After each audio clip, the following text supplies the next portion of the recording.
Hey boys and girls, welcome back to Capcom Fighting Collection 2. I just want to make sure that my stream is up and running because we want to be going live.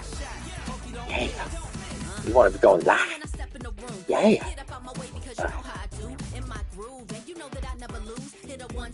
See if this is working.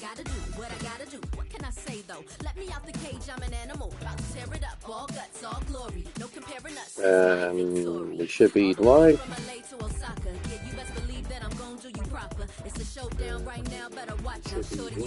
There we go. Okay, let's join the boys and girls. The boys and girls.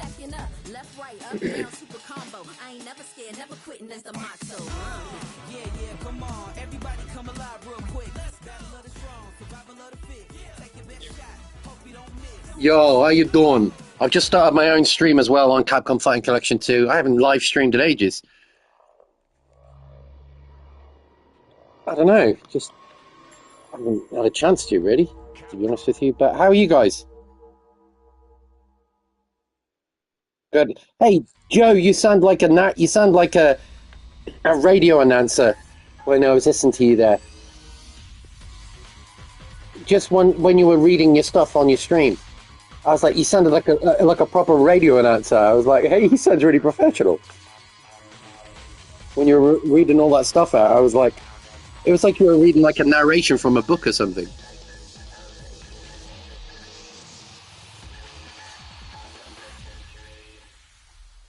Capcom versus SNK.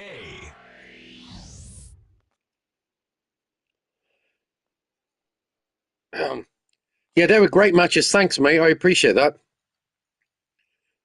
Yo, how you doing, Speed? Jeff, I just come into the chat with the guys. Yeah, MLA were talking about the fights earlier. I got my Ken Masters up to Diamond on the Switch too. I can't believe it. I just did my placement matches and I won 9.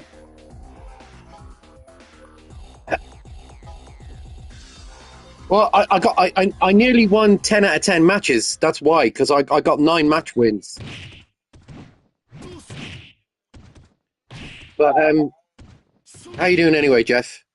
Are you coming into the chat, or we've got? Yeah, I seem to be doing a lot better on Street Fighter 6 on the Switch than I do on the PlayStation. I think it's the Pro controller. I think I just find it easier to use for fighting games. Personally, for me.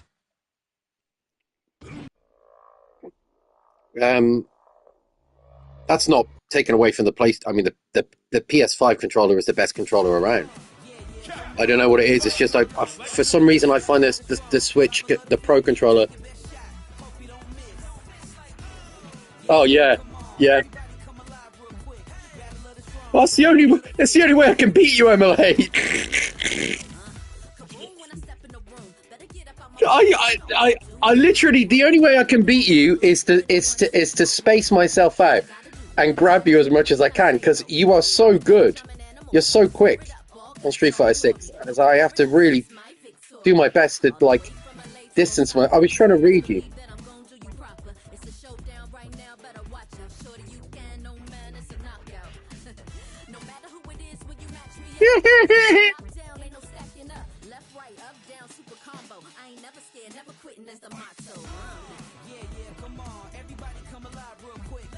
Fuck this, bro.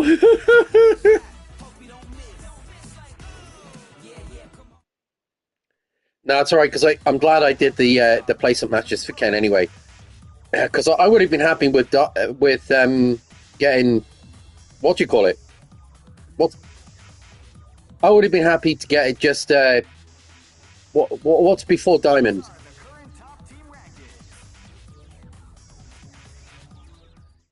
Yeah, absolutely. Capcom. What's before Diamond on Street Fighter 6? This is the tournament for the new millennium.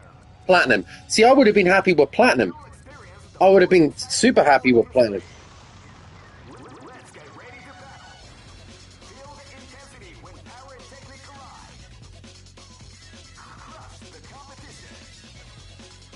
So I've just got up to I've got to 3-star diamond with. I'm 2 away from master with Ken. Don't know how the fuck I managed that. Welcome to the revolution. Capcom versus I think Mark of the Millennium I probably 2001. did a lot of grabs, yeah. Yeah, no.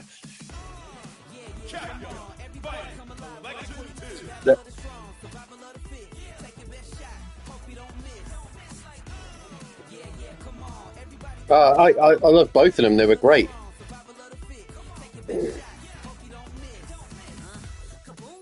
Are you guys in a room?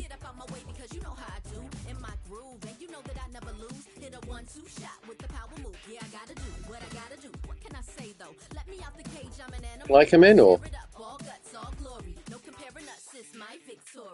All the way from LA to Osaka. Yeah, you best believe that I'm gonna do you proper. It's a showdown right now, better watch out. Shorty, you got no man, it's a knockout. No matter who it is, when you match me up, you get knocked down, ain't no stacking up.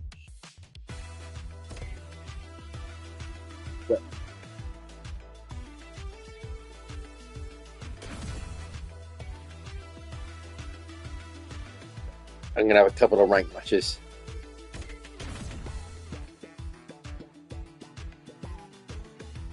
That's okay, mate. Anytime. Anytime.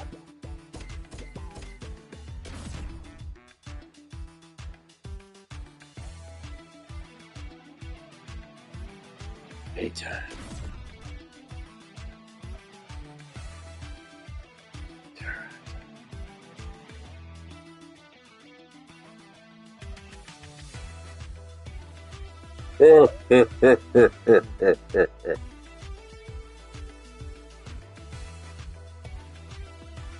Yeah, I can't believe I got diamond with Ken.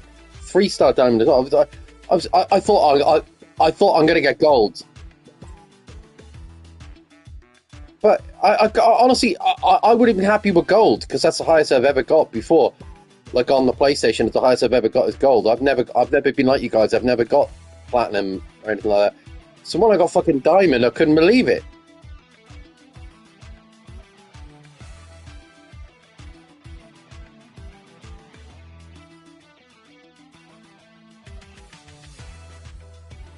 No, you've got a platinum, Emily. You have got a platinum, haven't you? I'm sure you've got a platinum. You've got platinum with No, you've definitely got platinum. I've seen you at platinum. One of your characters is platinum. I'm sure it is. Didn't you get platinum with Manon? Yeah, how you doing, Sing?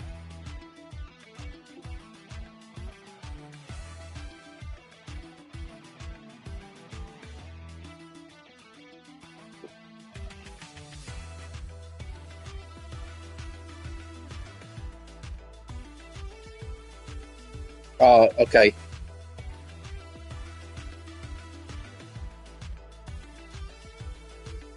Yeah, I didn't. Well, I think I know how I got the reason I got diamond with Ken on placement matches is because I won 9 out of 10 matches. I only lost one, and I finished every one on a super as well. So I think that's probably why I got diamond.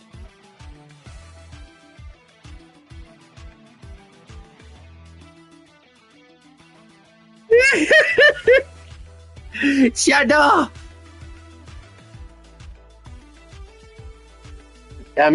Yeah, Sing. You said you got your premiere of Power Stone 2 with quad playthrough. You got 4 players. Nice one. I'll definitely watch that.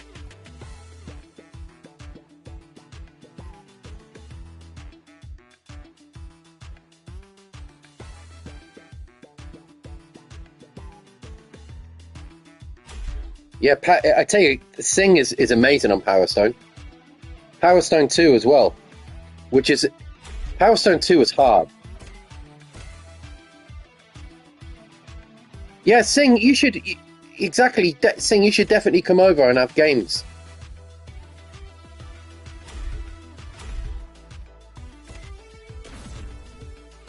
Sing, you're on PlayStation, aren't you?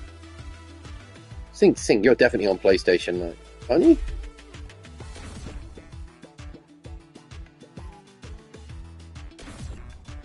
Capcom versus SNK2. Mark of the Millennium 2001. All records are made to be broken.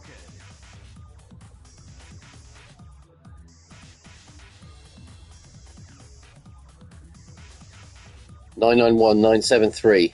C Groove is my top score here. These are the current top team rankings.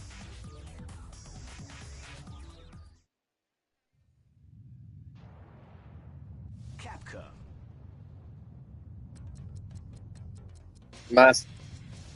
Master, isn't it? Grandmaster.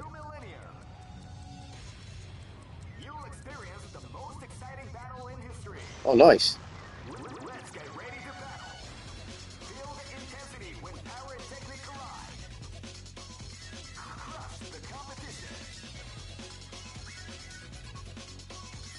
A battle beyond your imagination. Let the martial arts madness begin. 2001 is the year we make contact. Welcome to the Capcom versus SNK2. Mark of the Millennium 2001. Mark of This is the first dream event of the 21st century. Great! I knew that groove was in your heart. Fighting 2001 is about to begin. Hardcore fans have been eagerly anticipating this event, and now the waiting is finally over. Check your training wheels at the door, ladies and gentlemen. This is gonna be one incredible battle that will easily be forgotten. Oh man, are you ready for this? This tournament is held under the free. Keep rocking, baby. Next location is London. Next stage, London.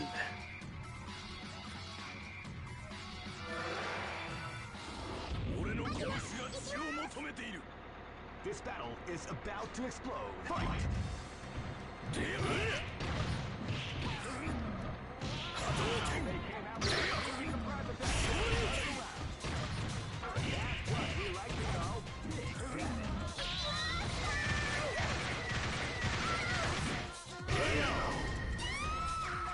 Woo.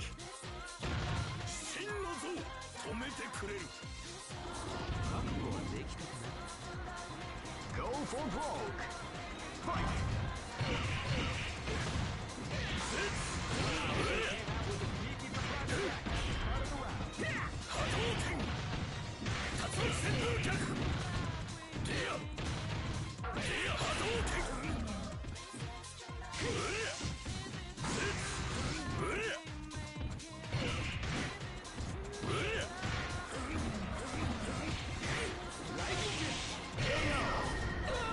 Woo.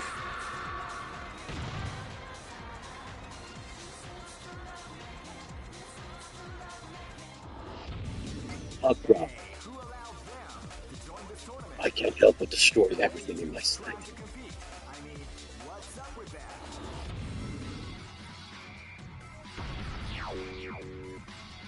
Next location is Ironsburg.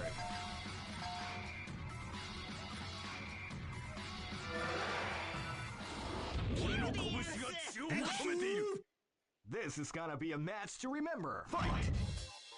He came out with the at the start of the round.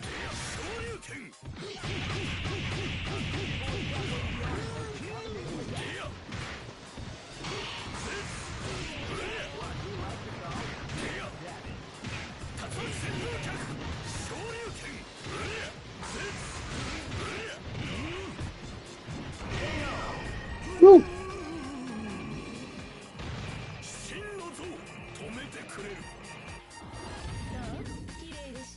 This is gonna be a match to remember. Fight!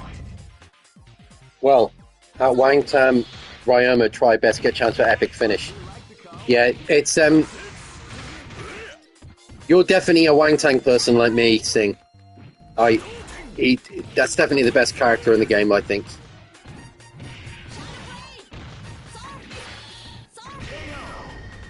Yeah, well, that's what I'm asking, Sing. Are you on PlayStation or Xbox or Nintendo or PC? or all together.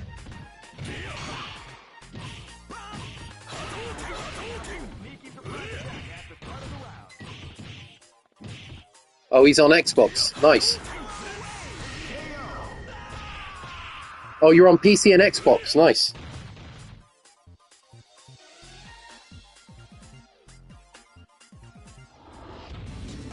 Just look at the expressions on their faces. You can see the intensity in their eyes. What?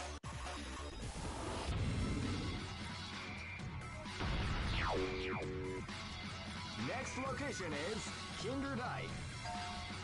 It's a Capcom Fighting Collection on Game Pass on the Xbox. Live and let die. Because if it is, then I could get it on the Xbox.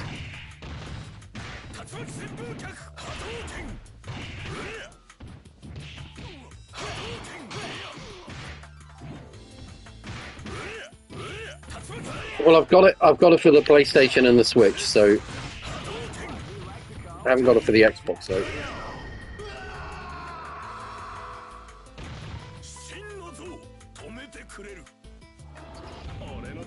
Yeah. This is gonna be a match to remember. Fight!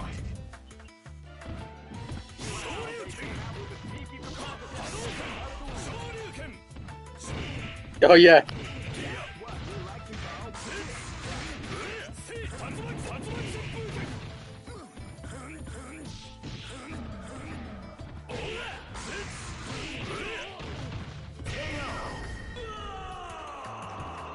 Dave, but people love my play Ryoma. Yeah, you are definitely the sword person. As Ryoma is basically the Samurai Showdown character in Power Stone.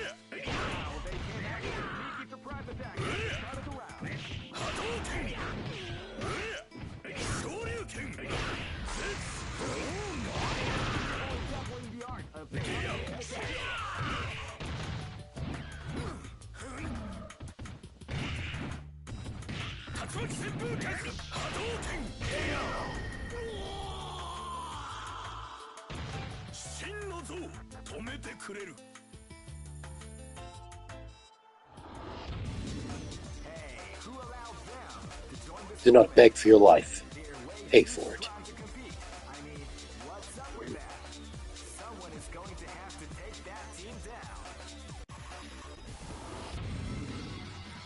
Mark of the Millennium, 2001. Oromaru and Dan Abiki versus Evil Ryu in the sand dunes of Nairobi. This battle is about to explode. Fight!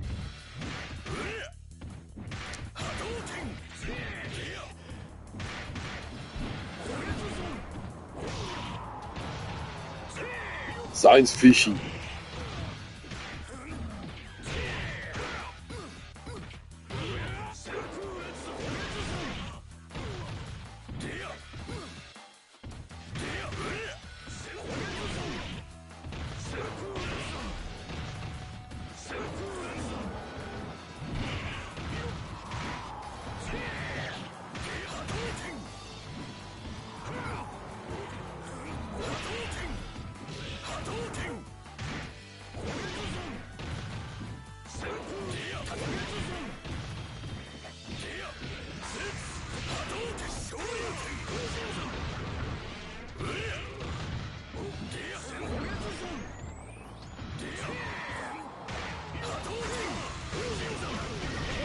Bastard.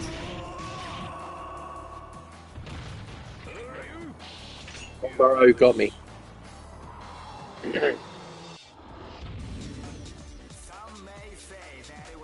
You've got to fight for the right to live.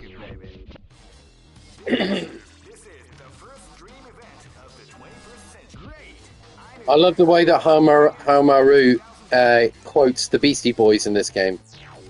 You've got to fight for your right to live.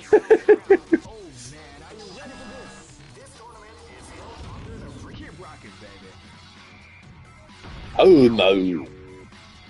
Next location is Nairobi.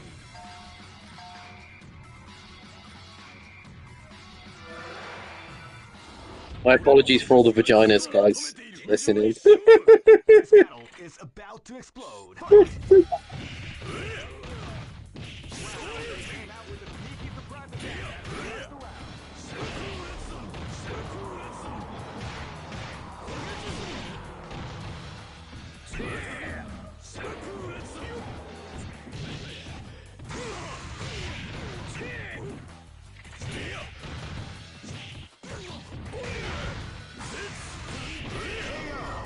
Woo!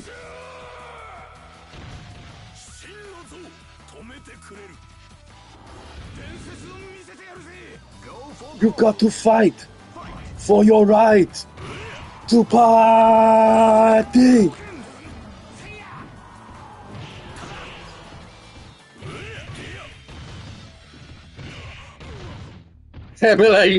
MLA sounds like Abe from Abe's Odyssey when he says that.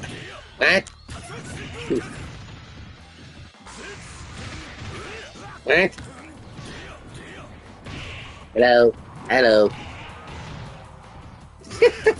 Follow me. Oh shit.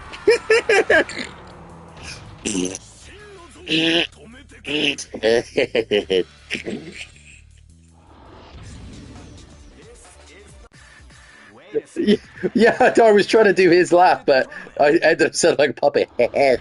Sorry, meow. Next location, Nairobi. Me, me olive. Oh, Popeye. Go for broke. Fight! I'm Popeye the Sailor Man. Boop, boop. I live in a caravan. Boop, boop. I turned on the gas and I blew up my ass. I'm Popeye the Sailor Man. Boop, boop.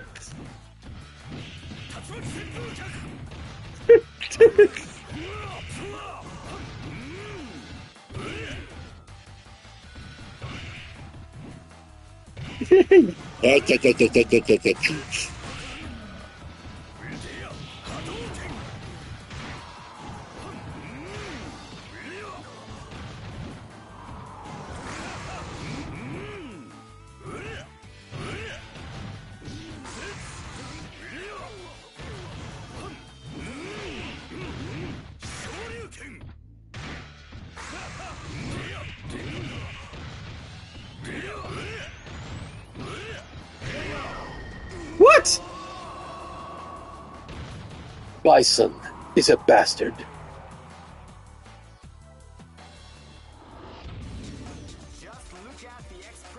Today is the last day in your life.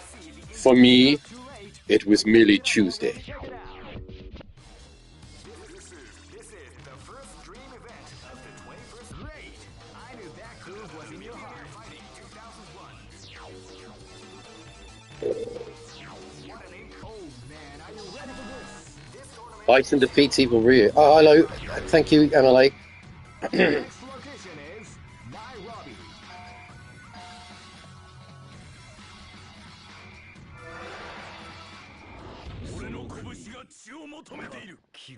Go for broke.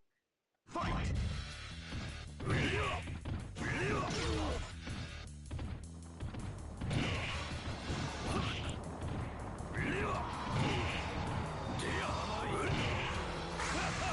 Oh yeah, that was great.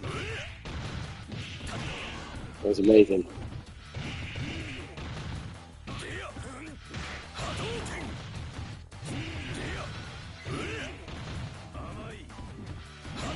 Yeah, it was good. Nintendo versus Sony.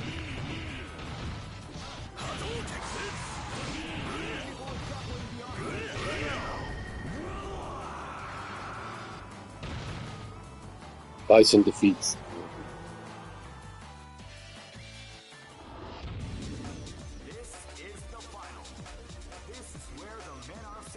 I'm going to stop your blood flow.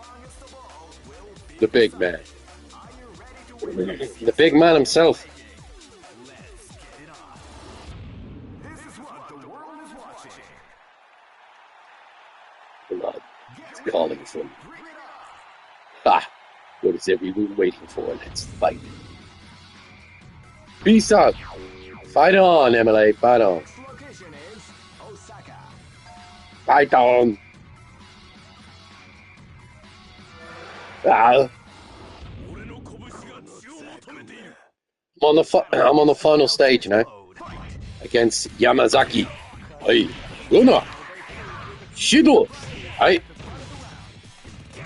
1 versus 1. I'm playing a one-player Capcom versus SNK 2 with Evil Ryu.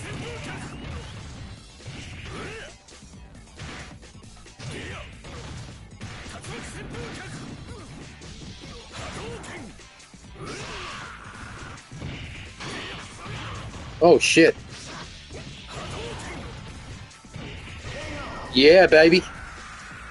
Oh no, it's not 1 versus 1. What am I on about? 2 of them. Got Yamazaki down, and now it's Hibiki. Hibiki. He's got some of the best animation in this game, man. God, she looks amazing in this game.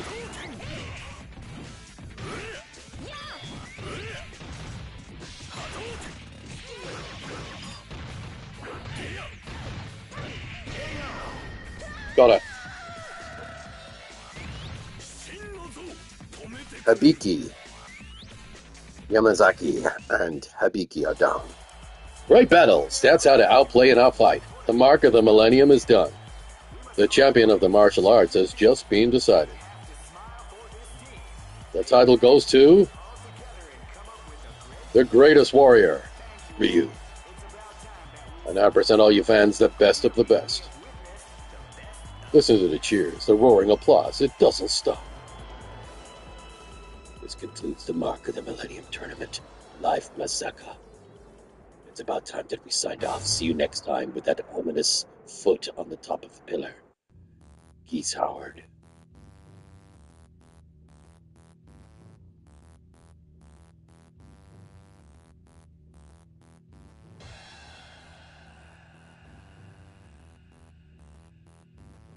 You know, Shinagada, Hedo, Hedo, hey. You know the, hey. Hey.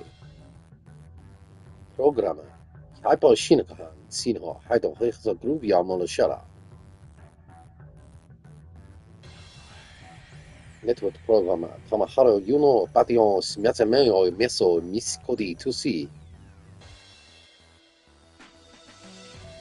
ECR programmer. Meijin Hiro, Kabuta, Ozaka Gawa. Kijeto Nakai, Harota Ai, Mikio, Shinkyo Iwai, Katsumi Aoki. Title designer, Yugabi. Illustrator, Kinu no Shama, Shinkero, Ikino, Capcom design team. The object designer, Chikamana Zak, Ikuzazan V, Eike Mania, Shimura Shogun, Jun Ikawa, Tomiyuko Ishumi. Hideya Takada, Rirabuki, Matsugo Sato. Background designer, Ayawa Shika, Yuki Kieteona, Tama Saru, Kuwaju Simiyatia, Suzuki Goro 2001, Nayayama Naoki, Nakamura Takako. Music composer, Satoshi Ise.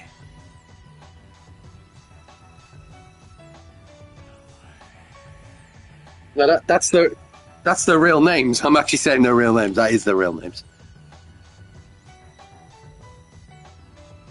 No, that's all their real names. Assistant producer, Takayoshi Tarada, Kenji Itsuno. Producer, Yoshori Sudo.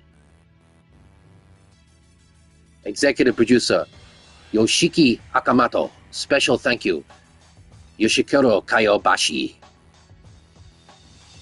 Uta, Oji, Shuden, Neto Sato, Tatsumi Ikiai, Yukiro Yamamoto, Mekiyo Aoki, Nuki Black, Ixiao, Dr. Sino, Kayo Amato, Toshitaka. Japanese names sound so epic, don't they? They all sound like superheroes. It's like every name over there is just amazing. It's like there's no boring names like, you know, John Smith or something, or like every name over there just. Yeah, exactly. Every name over there sounds so legendary. They all like sound like warriors. Yeah, it's amazing. Well, what did I say? You have earned your place in history. Hattori Hanzo. His name here. Oh, yeah, yeah. I know that you be back. Hattori Hanzo. All records are made to be broken. Well, I got on the top 10 list.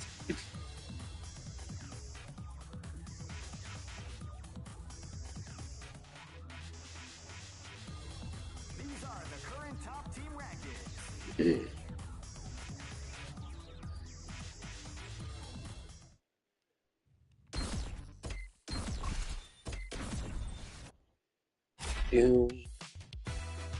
Do do do do do do do do do. Let's have a go on Power Stone.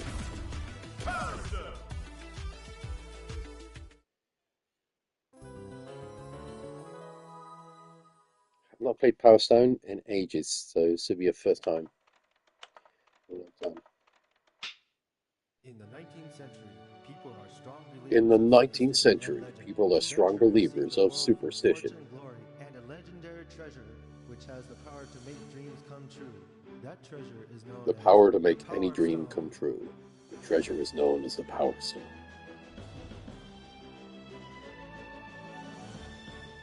There's Wang Tang, Wyoming, John Rock, Falcon, Rouge, Jack, Ayame, Maluda.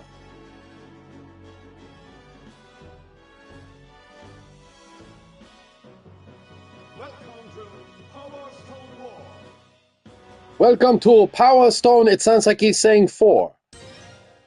Sounds like he says, welcome to Power Stone 4.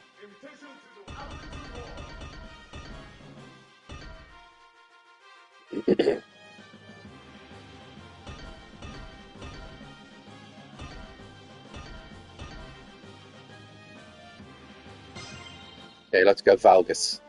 We're going to try Valgus.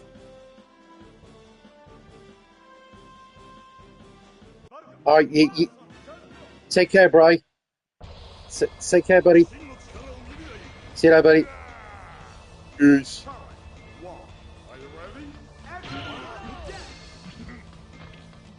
Oh, no!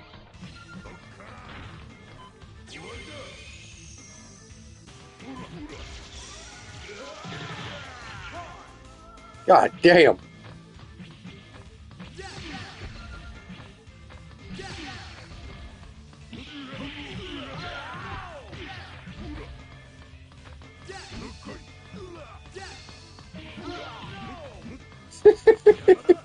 I love this game. Superman out soon. Oh yeah, Rich Franklin, how you doing, buddy? Yeah, Superman's out on July 11th. Yeah. My friend's husband is going down to interview James Gunn this Friday for IGN, and yeah, my friend Alexia, her husband Wes, is going down to interview James Gunn and the cast on Friday because the premiere's in London on Friday. Down where you guys are, in Leicester Square. Superman.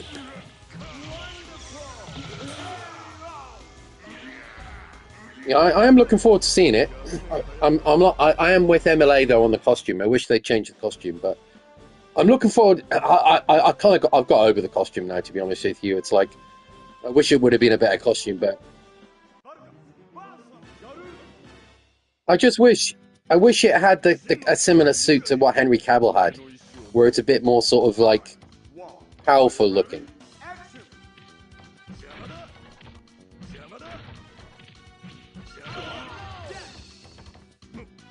Well, no, the suit is.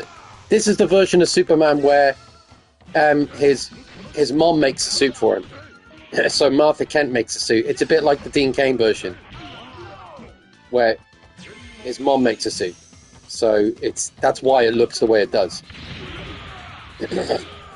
But I agree with you though. I'd rather it.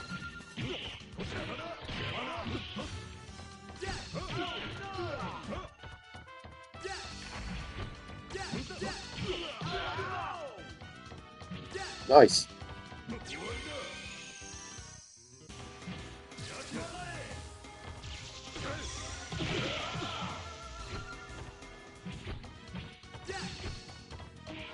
Oh no! Yeah, the trailer looked good, I agree. The trailer did look good, the new one. Yeah, I think David Corenswet's going to kill it as Superman. He's a really good actor. He's like a Juilliard-trained actor.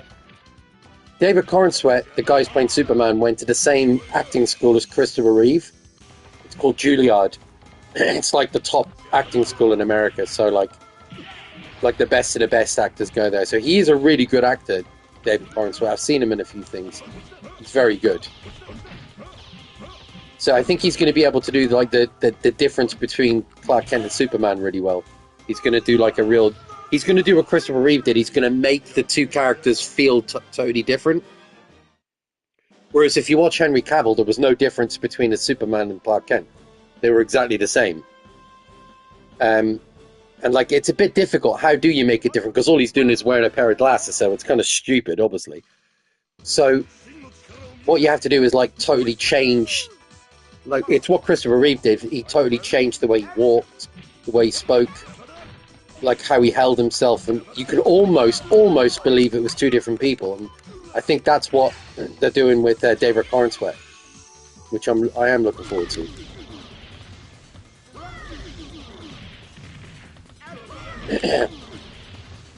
Yeah, the problem with the Henry Cavill version, and I obviously love that version, but the problem with the Henry Cavill version of Clark Kent was it was no different. It was just basically him going, you know, he had the same deep voice. It was the same. It was just literally, there was no difference. But I love Henry Cavill Superman, so. Oh, the Save the Last Dance movie. I love Save the Last Dance. Yeah, that's right, yeah.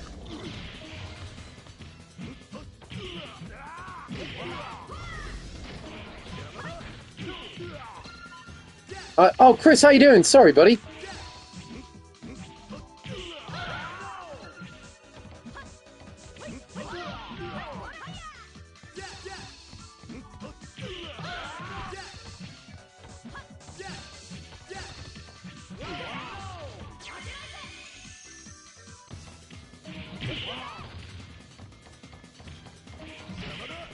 You can do it, put your back into it. You can do it, put your back into it.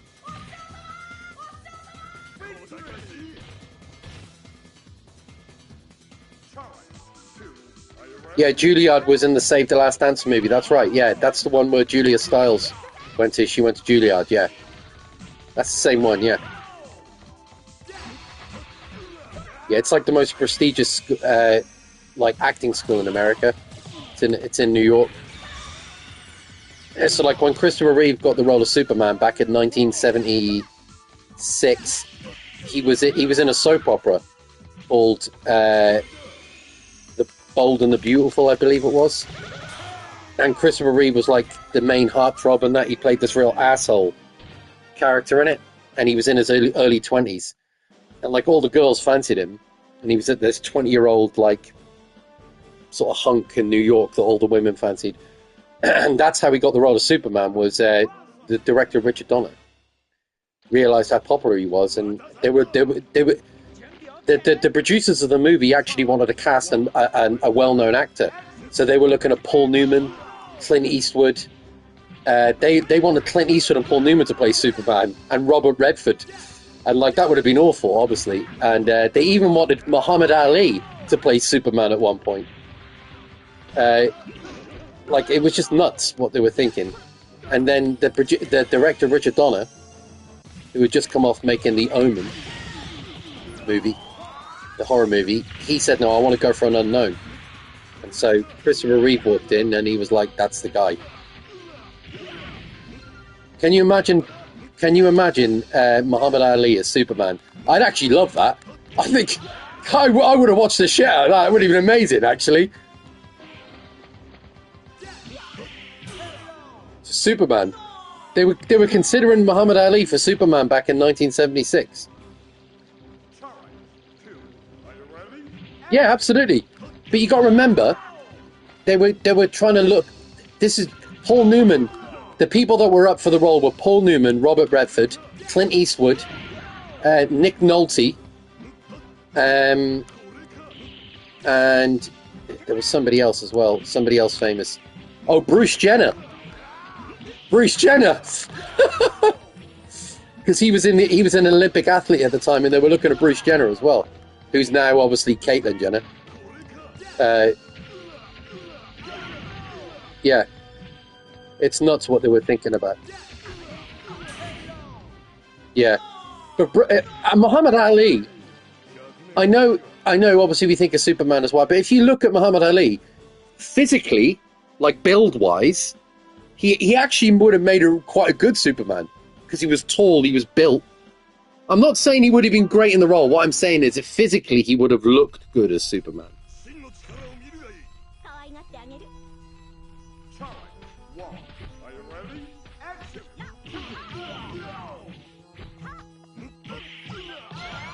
I stand for truth, justice, and the American way. What you all gonna do about that?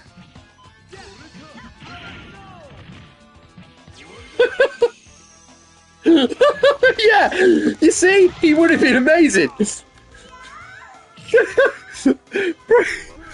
Yeah, Bruce Jenner, exactly. Yeah, I think he would have. I actually kind of wish now we could have seen what he would have been like as Superman. But the reason they were thinking of that was, I don't know if you guys know, there's a famous comic from the mid '70s where it's Superman versus Muhammad Ali. I don't know if you guys, it's a really famous comic book. And you can see Superman and Muhammad Ali in the boxing ring together. And it was a famous comic that came out in the 70s, and it's called The Battle of the Century. And Muhammad Ali actually beat Superman in the comic.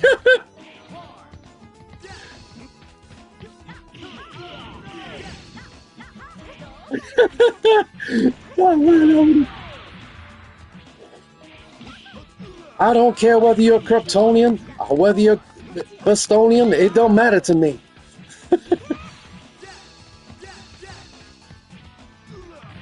It's all the same.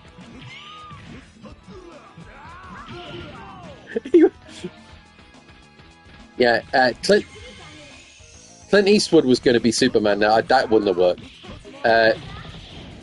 Paul Newman? No, don't think so. Yeah, exactly. Robert Redford, dye his hair black. That could have worked.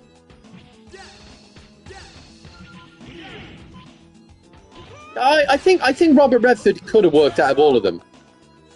I mean, if you dye his hair black, he had the right kind of face for it, Robert Redford. But yeah, I'm so glad they went for Christopher Reeve, because he literally was born to play the role.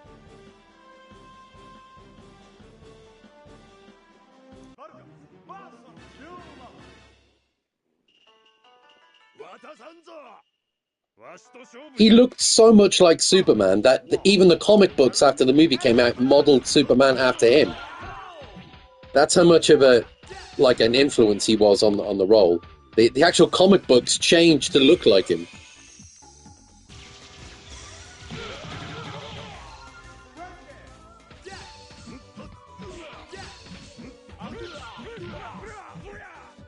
Fly like a butterfly, sting like a bee.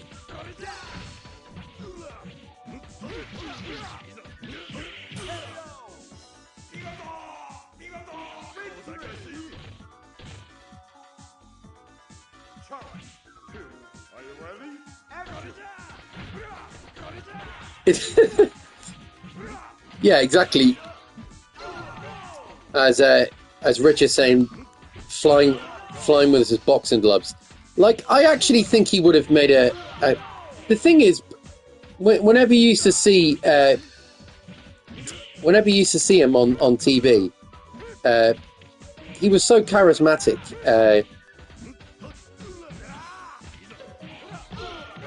he was so charismatic.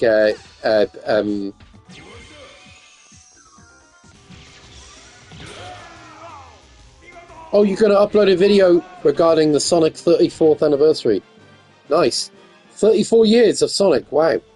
Nice one, Chris. 34 years of Sonic. Jesus. Jesus.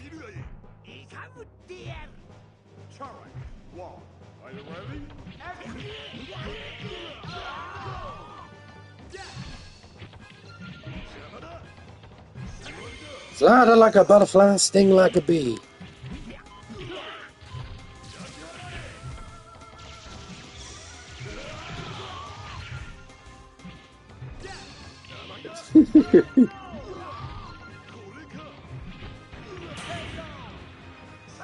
Yo, how you doing, Matt? Matthew Berg in the house. Yeah, I'll check that out, Chris.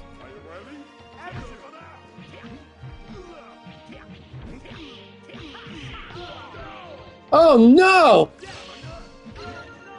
Oh no!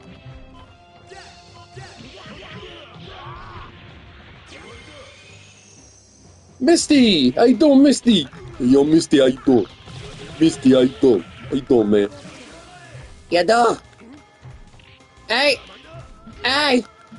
Hey! That's got to be a perfect, surely. No? Matt says, okay, it's a hot and rainy day. It's a hot and rainy day in America.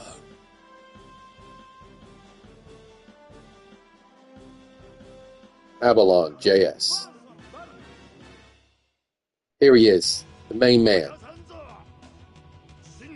The main kahuna. How you doing, man? How you doing? How you doing? How you doing? How you doing, Jeff? You alright? Just waking up.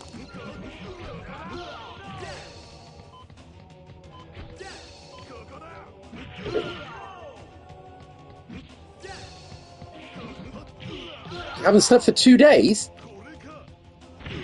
Fucking hell.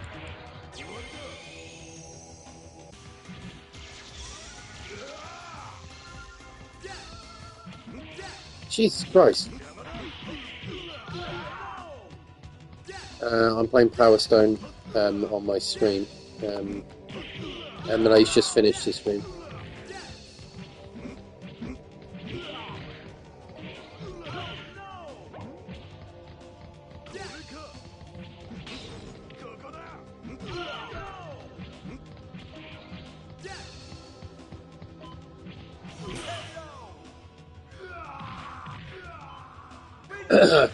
Rich Franklin just said, Jeff, a man, man.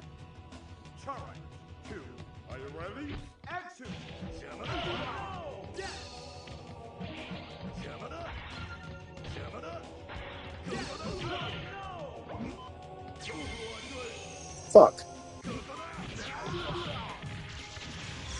Oh, shit. Alright.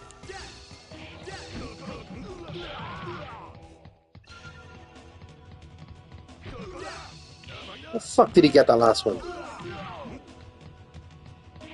Oh no! Fuck.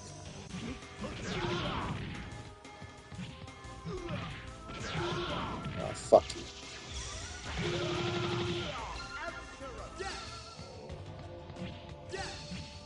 Yeah. Oh, for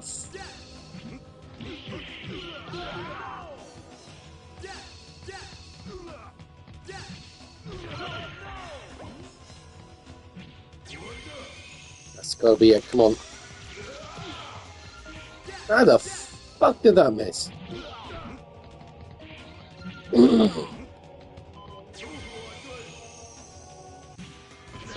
How come you haven't slept then, Jeff? Is it because of work?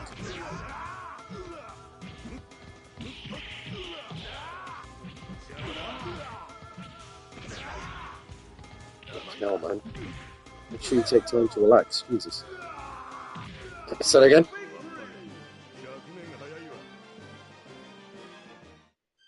Oh, yeah, but yeah. I'm working, yeah, I know. It's me.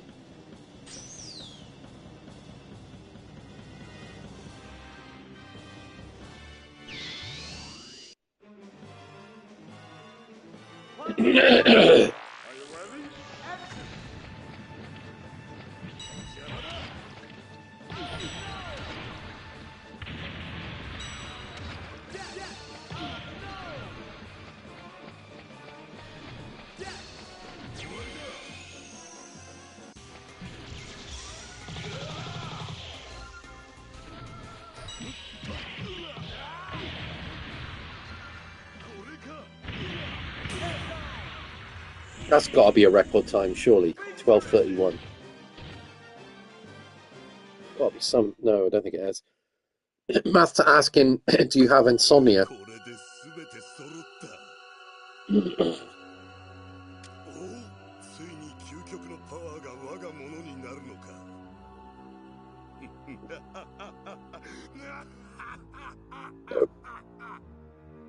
うん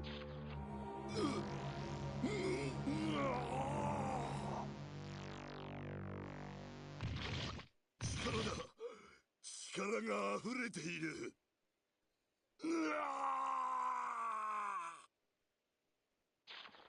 彼は自らの欲望に飲み込まれ破壊の限りを尽くす Yeah, no, of course. Absolutely. Right, that's well, understandable. Obviously, you.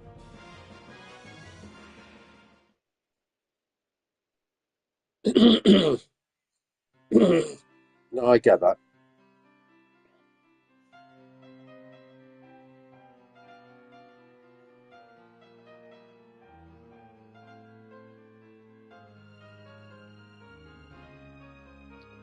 Do you know what keeps me awake is you know those you know when you put your screen on like low light and it's supposed to help you. Well, when I put my screen on low light, it makes me feel sick. That yellow light, it doesn't. I actually find the brightness doesn't affect me as much as when I get the other one. How you doing, BD? BGP. How you doing, buddy? I'm good. I'm good, my friend. I hope you're going to do good as well.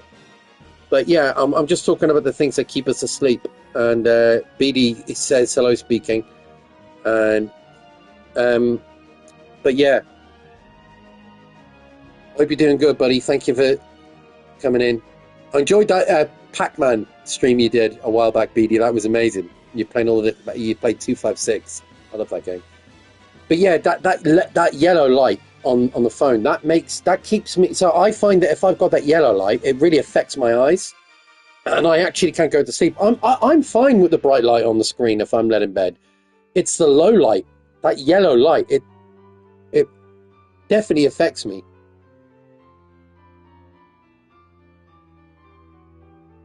It's supposed to have the opposite effect, but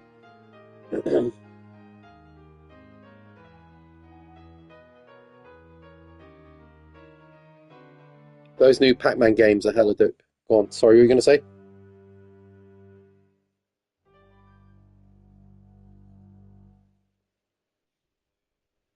Game over. Yeah.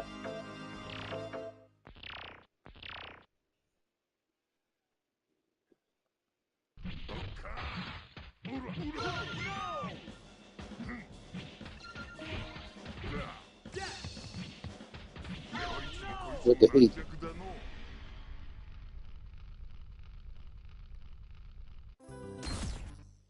Yeah. The heat's like MLA and I live over here in the UK, and I mean I can't speak for the heat in America or obviously in Japan with Jeff, but the heat over here is just, it's so uncomfortable in the UK when you go, 11 people in the chat. 11 people in the chat. Nice one. Thank you, each and every one of you. I appreciate that.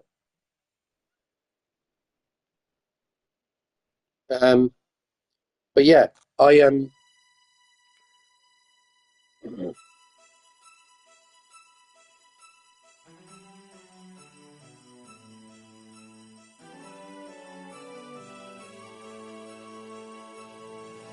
Well, is it really bad over in Florida at the moment? Is it? Fills the sky, and then a huge shadow blankets the entire room with roaring that shakes the entire land. Suddenly, a mysterious floating castle appears out of nowhere. In the blink of an eye, The Power Stone heroes are The last time I went to Florida, floating castle. What will happen to our heroes? Welcome to the Power Stone world.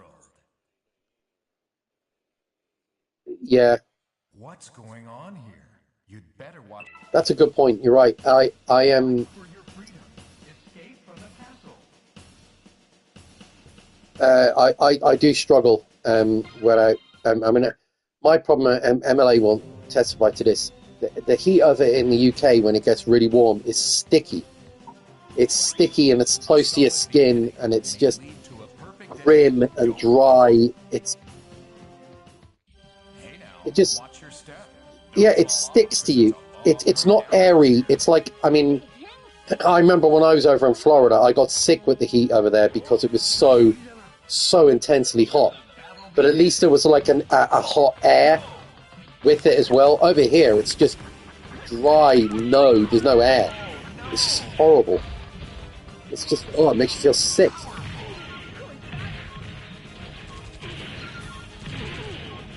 It's because of where we are on the. So if you look where we get the effects of the Gulf Stream here in the UK, we get. It's just really, it's a crap place to when it's warm because of where we are in relation to the Gulf Stream, and so when it gets warm, it just it's like the only way I can describe it is it's like.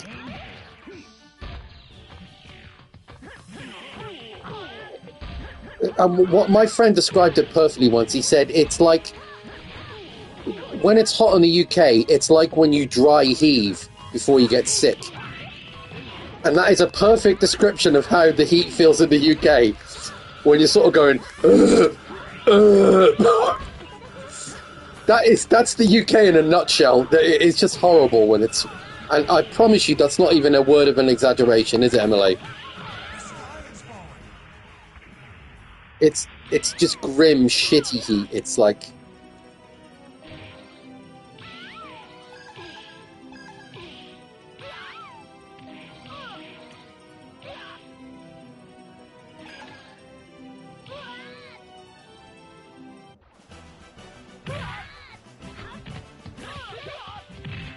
yeah. Well, Rich just said, he said Davy's right. Yeah, because Rich lives in London as well, obviously next to MLA. He's saying, yeah, it is. That's the best way to describe it. That is literally the best way to describe the UK heat. It's dry heaving before you get sick. It's like there's no air. It's just shitty. The only time you get any kind of fresh air over here in the UK is if you live out in the countryside, which I actually do, actually, to be fair, or if you live out by the sea. But poor MLA, he lives in the city, and so does Rich. It must be fucking horrible, the heat there. It'll kill me.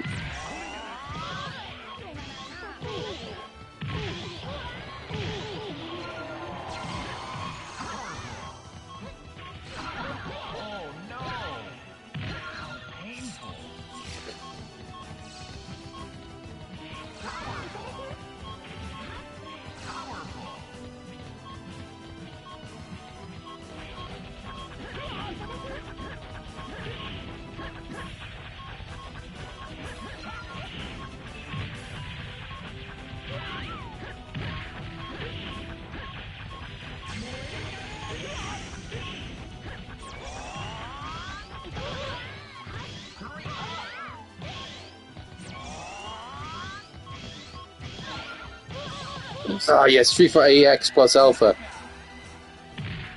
with Sakura. You know what I'm really enjoying watching is your playthroughs on. I'm really enjoying those playthroughs on You are the champion. on Tomb Raider. All the different ones you're doing. I'm not you. I can sit and watch that game What's going on? over and over again. Like, it's a pleasure for me to sit through watching that game because I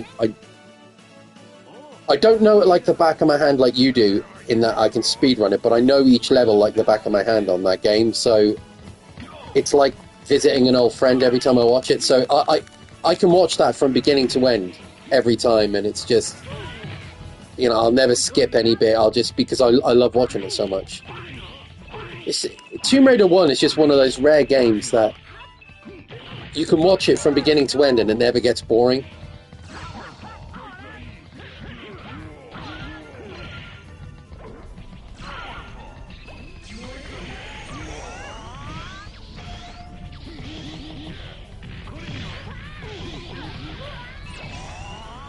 Yeah, I don't think the sequel's got quite the same, at least for me, it hasn't got quite the same impact. I mean, that's just my personal opinion, but I know loads of people who prefer the sequel, but I don't know, I personally think that the first one will always be my favourite.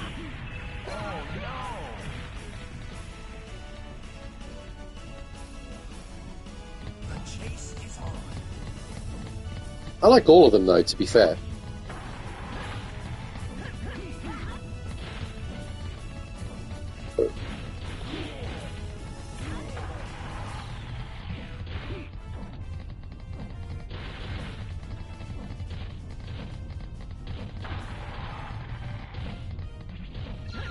Are you on about,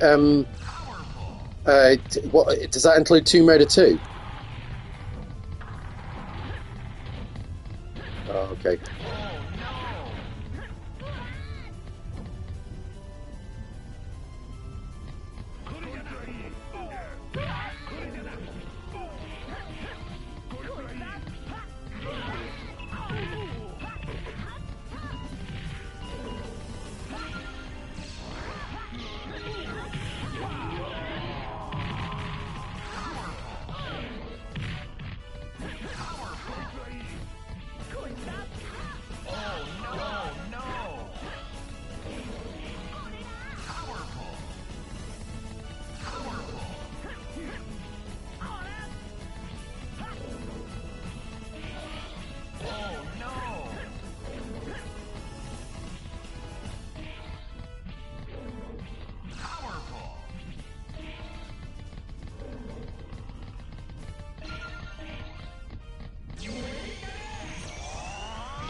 What's the community like for those games then?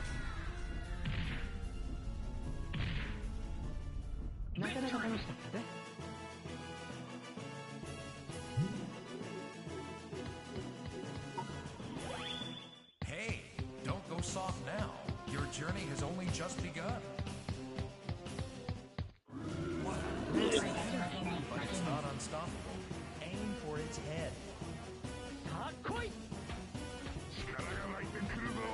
Let the battle begin. Go! Why is that? Is that because of modding?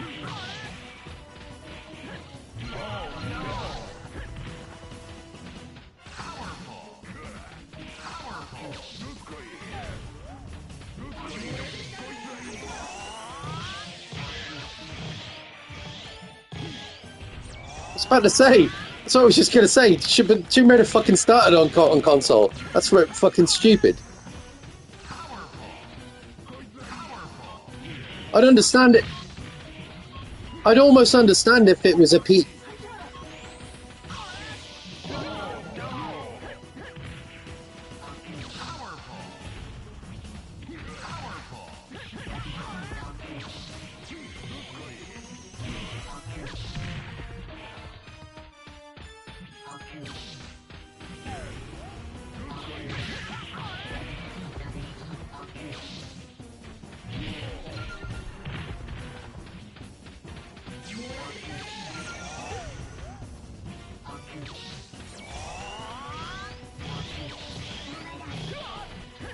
Completely fucking bullshit because it's a console game.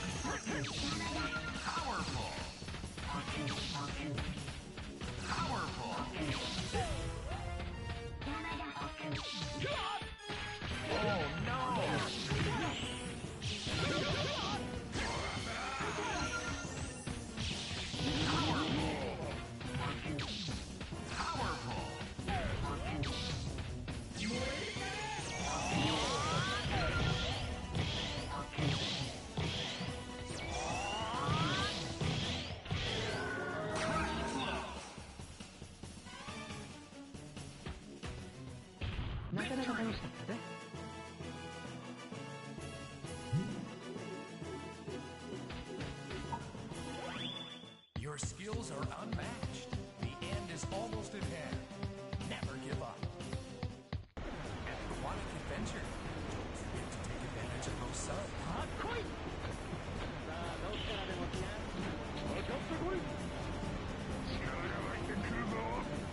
Let the battle begin.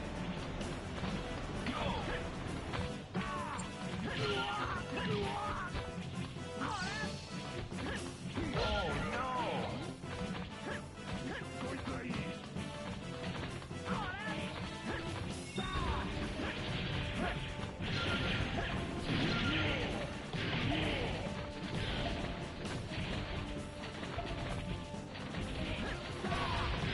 You know, one game that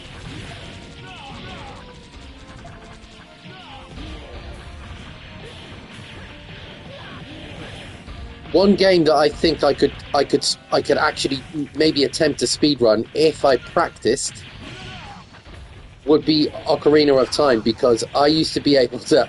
I played that game day in, day out for like years, and talking about routes in a game, I knew every single route in that fucking game from when I was a teenager. That was my most played game on the N64, that and Wave Race 64. Like, that's all I ever used to play. And I used to be able to memorize everything about that game. I'm not saying I could speedrun it, but if there was if there was ever me attempting any game to speedrun, it would be Ocarina of Time, I reckon, because I just know, I know that game inside out.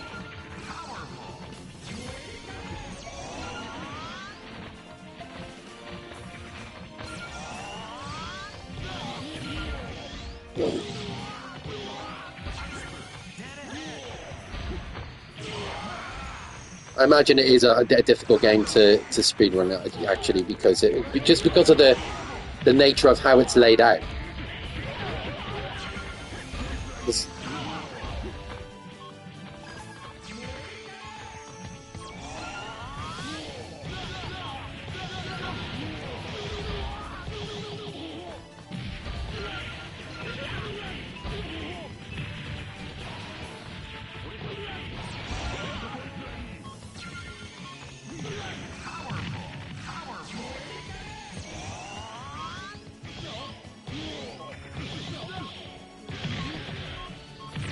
Yeah, I'd be rubbish at that.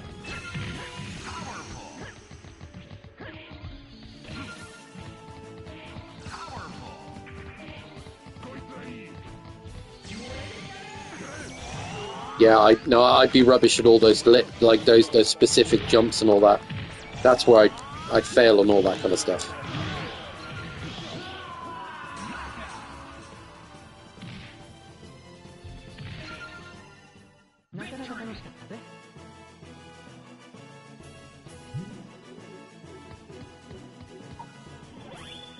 You've made it to the final battle. It's all or nothing now. It's do or die time now. Destroy the monster and get out of the castle. Let the battle begin. Go!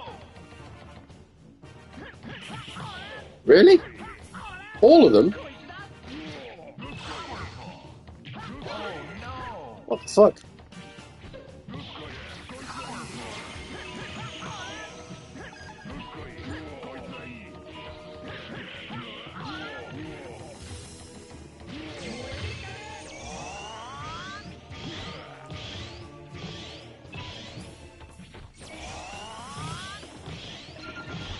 Oh my god, I didn't know that. What?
Fuck, I'd actually love to watch that, all of them in one day.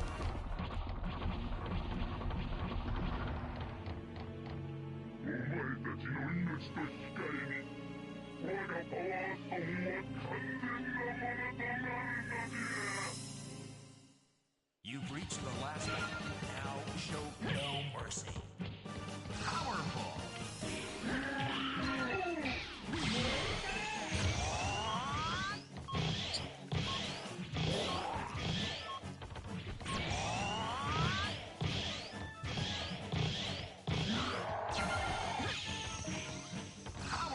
Oh no! Powerball! Oh no!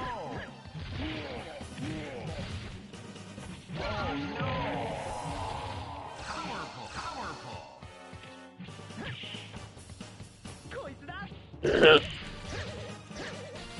Well,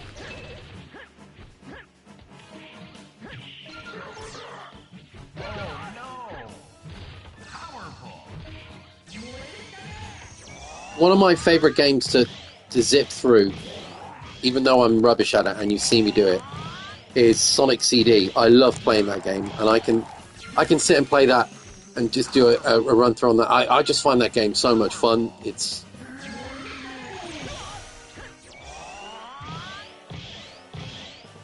brilliant, mate. It's the template for me. That and Sonic Adventure 2. Oh, Chris Harris says, Ocarina of Time is how I got into Zelda when I was 5 years old. Well, it was older brothers, yeah. My first Zelda game was... Really? God, Jesus, I was 20 years old when that game came out.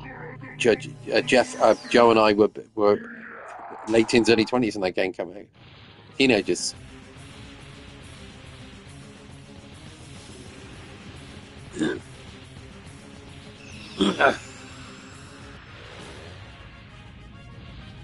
My first Zelda game was the original Zelda on NES when it came out.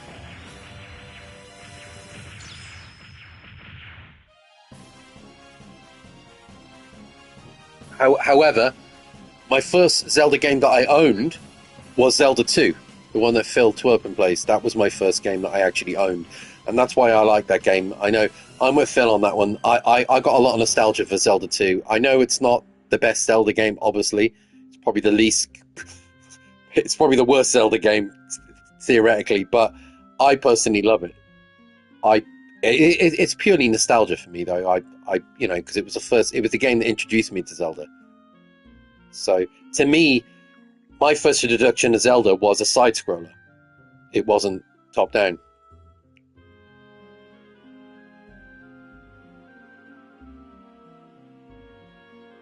Weirdly, though, when that game came out,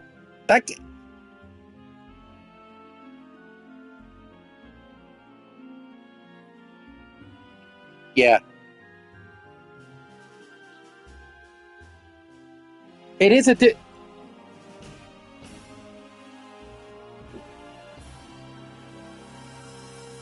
difficult game, Zelda 2. Even Phil was saying that when he was streaming it. It is difficult. And it takes ages to fucking complete Zelda 2. Mind you, I would quite like you to sit, quite like to watch you play it, see if you could do like a shortcut for it. That game takes so long to play. My God, it's long. Zelda 2. For an old game, that game is long. When that game came out, it was notorious for how long it was, how big it was, like how long it took to finish. I always remember in the magazines they were saying, like, this game takes like a year. They were joking. They were saying like this game takes years to finish, but it was really, really hard.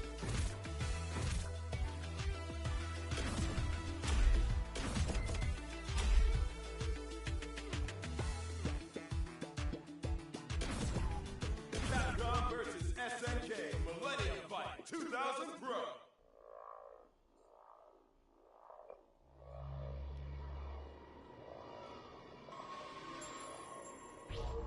Capcom.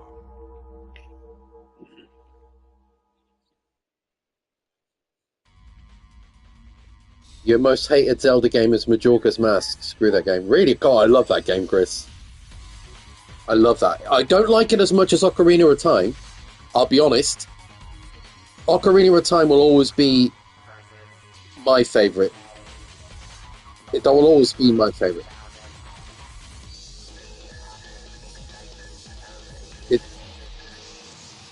Yeah, I know a lot. Capcom versus SNK. Yeah. Yeah, it did piss me off, in all honesty, that... But I don't think that's really the reason I didn't like it. I think I didn't like it simply because... I don't know, it just didn't feel as good. I loved it at the time, but in recent years, I've looked at it in recent years and gone, I don't like this game as much as I remember it, liking it. Like, I used to love it back in the day. But now, I just can't... I don't know what it is. There's something about that game that... back in the day, I adored it.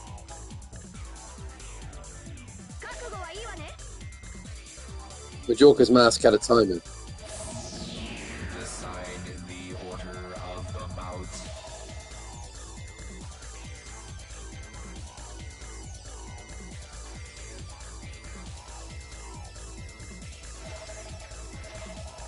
This will be a future legend.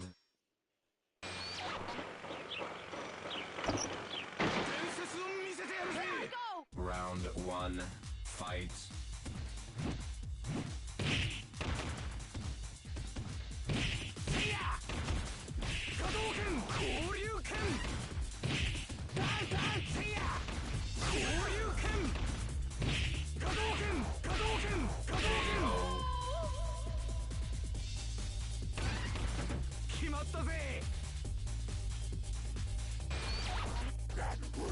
Round 2, fight.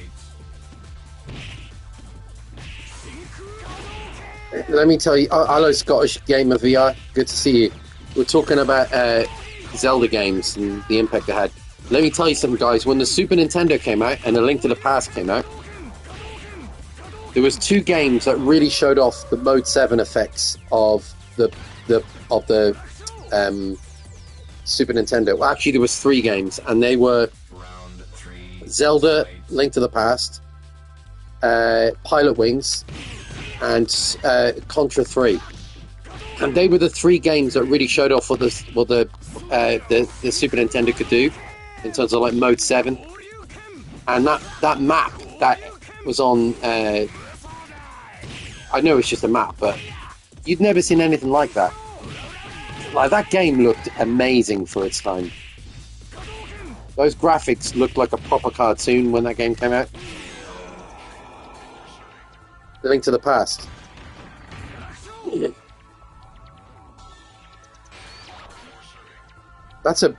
There's a reason why that game is still revered as one of the best. I couldn't get into Zelda games, to be honest. No, I get that.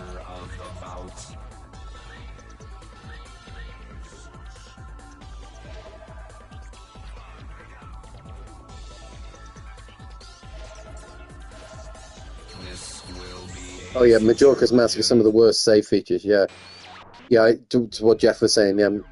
You're more of a Star Fox and Killer Instinct. Yeah, I love Star Fox. So Jeff here, he loves Star Fox as well. Speaking, we're both there. We're massive Star Fox fans as well.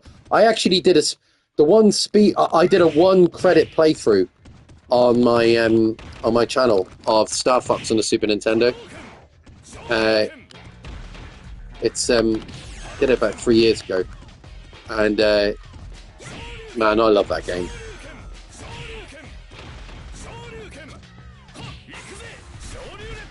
Good luck.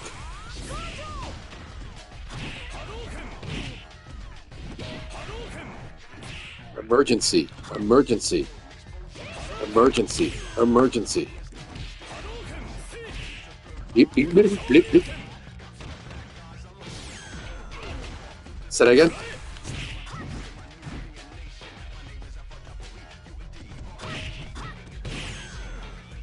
Man, that game is amazing.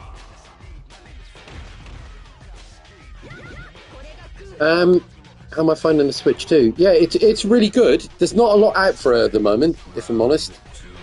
Like, there's only really one game. Well, there isn't. There isn't only one game, but I mean, there's. Well, let's see what is it. There's Mario Kart World. There's which is what I've got. The Street Fighter 6. I got that as well, but I haven't got Yakuza, which is supposed to be really good. And I know Jeff said that's supposed to be brilliant. So there is stuff out for it. It's like any release of any console when it's initially released.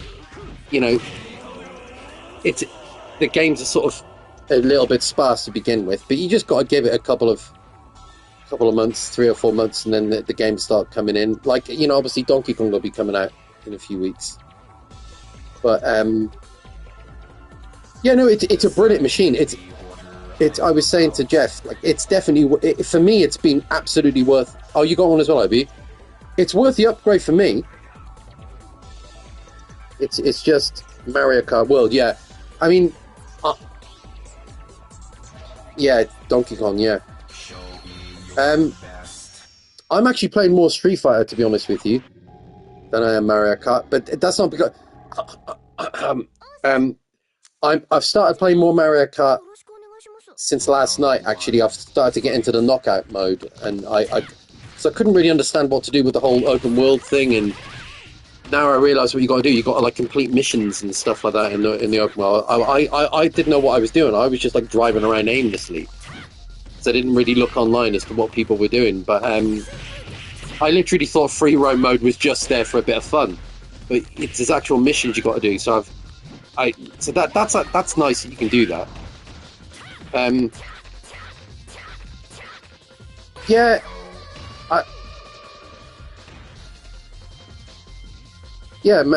Kart World is really good.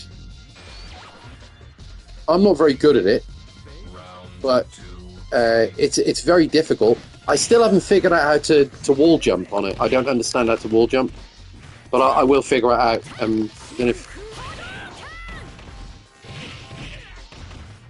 don't know if you've seen it on the trailers, Jeff. There's a wall jump mechanic on Mario Kart World where you can drive up the walls and stuff, but I still haven't figured out how to do it. I tried doing it, but I don't know how the fuck you do it. I've tried I read up online how to do it, and I'm like, oh fuck, I hope this isn't going to be another Crash Team Racing thing for me where I can't do it. Whereas, like, I mean, it's not boosting. I can boost, obviously, but I don't know how to wall jump, so I'm totally stuck at the moment as how to do that.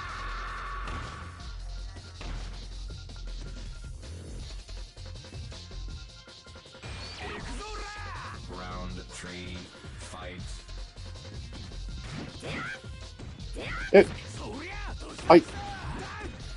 As far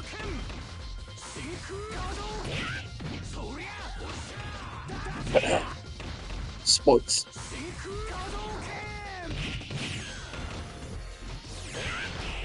No, it won't. You say you'd be getting it like you were saying September or something. That's only like 2 months away. So the machine will have only been out like a few.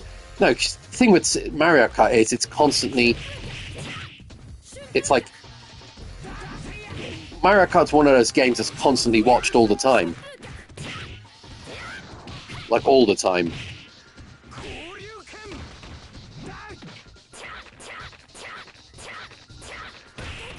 No, what I'm saying is when you get it, it's not like, you know, because like most games, it's popular for the first couple of months and then they die out. Like, say for example, something like I don't know, something like this even say something like Street Fighter 6. When that game first came out, everybody was watching it online and stuff, and now that's sort of died down in popularity. Whereas Mario Kart is consistently popular all the time. That's what I meant.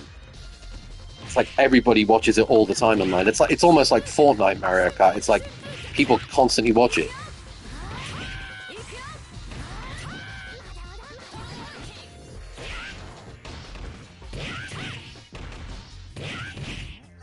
Oh yeah, sorry, yeah. I yeah. Uh-oh.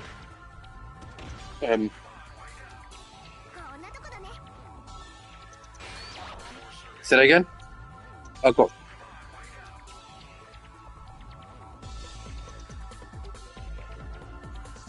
Decide the order of the bout. Heat up, guys. Yeah, no, I understand what you mean, mate. What were you saying about the PS5, Jeff? Round one. Joe? Fight.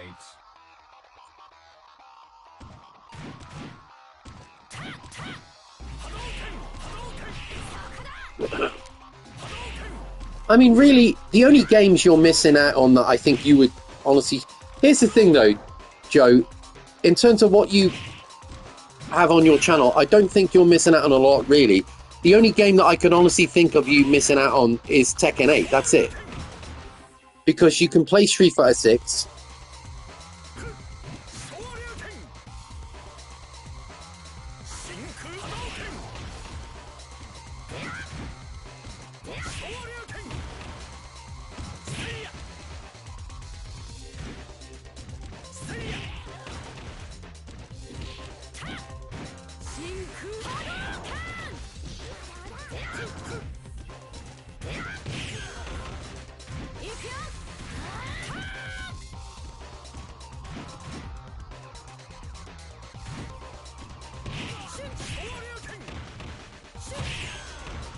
Have you got it on Twitch?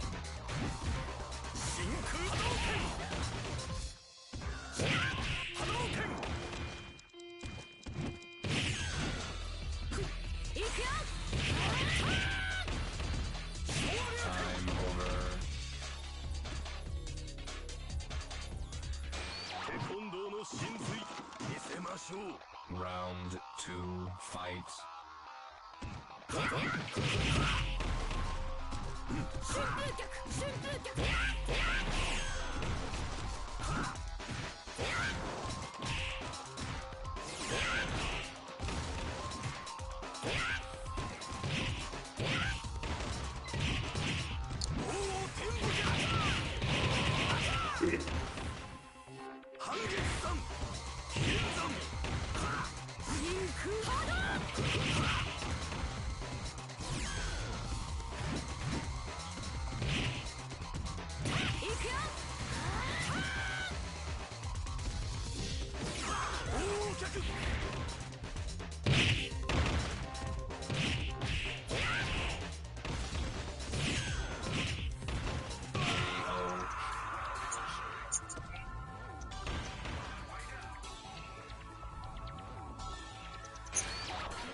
The way the YouTube Decide the order of the bout. yeah. What was I going to say? The way the YouTube algorithm works is so warped. It's it's very confusing. I didn't realize how confusing it is actually, and how kind of.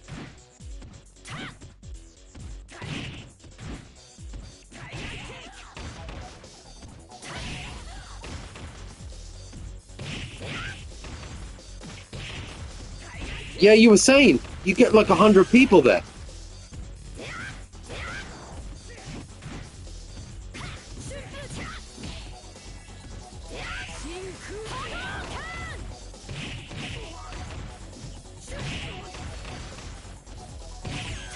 So, what's the story with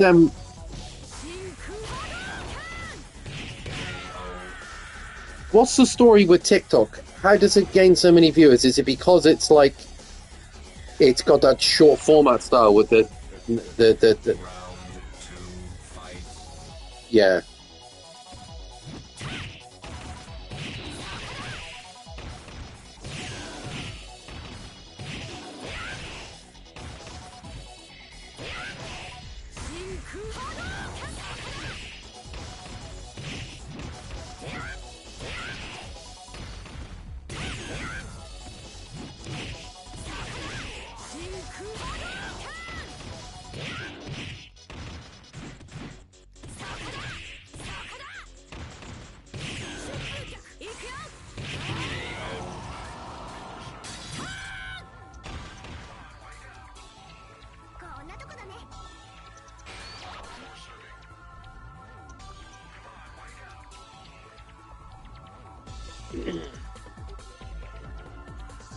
Decide the order of the bout.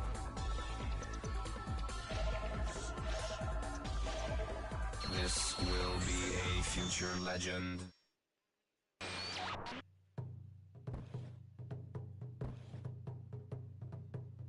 You cannot escape from death. That's true. I'm very grateful for my community here. You know, like which is basically you guys right here in the chat with me, and obviously the guys in my chat on my YouTube, my little community, and I'm very grateful for you guys because you've always been so supportive to me.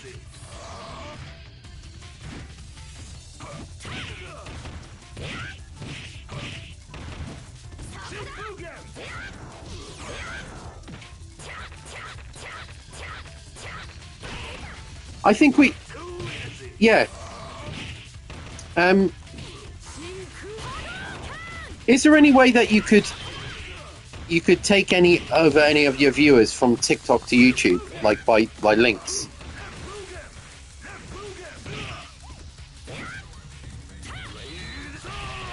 Yeah, YouTube doesn't have a very big streaming presence, really, does it?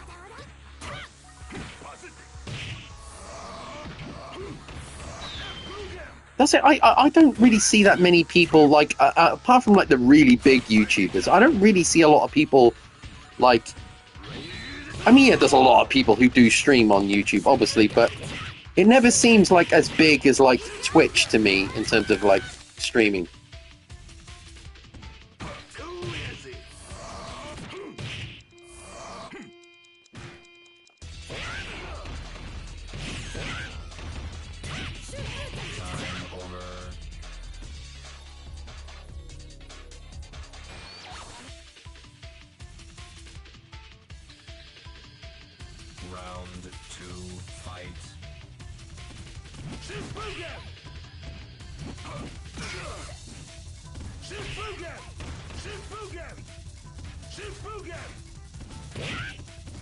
Yeah, YouTube came out in 2004.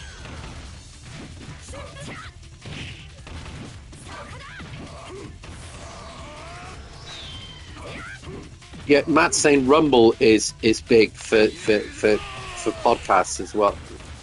Yeah, I know Rumble's quite for.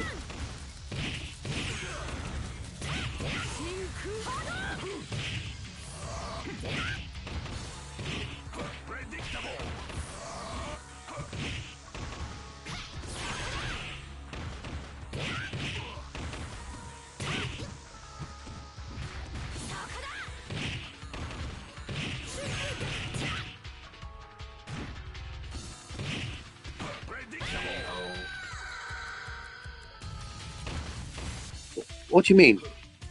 Explain what you mean by that. Round 3, fight.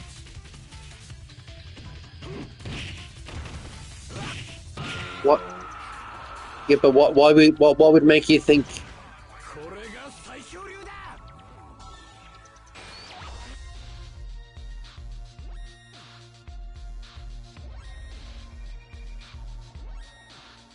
No, you don't come over as unlikable on your streams at all. No, I don't think it's that at all. If it was that, I would tell you.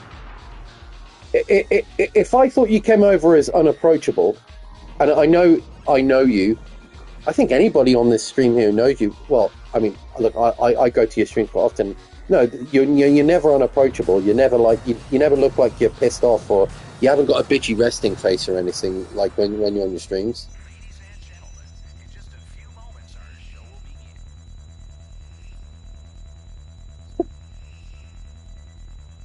I don't know. No, it's difficult to know. I don't know. I don't think it'd be that. I don't think it's that, Jeff, because there's nothing about you that is unapproachable at all. So I wouldn't say it's that.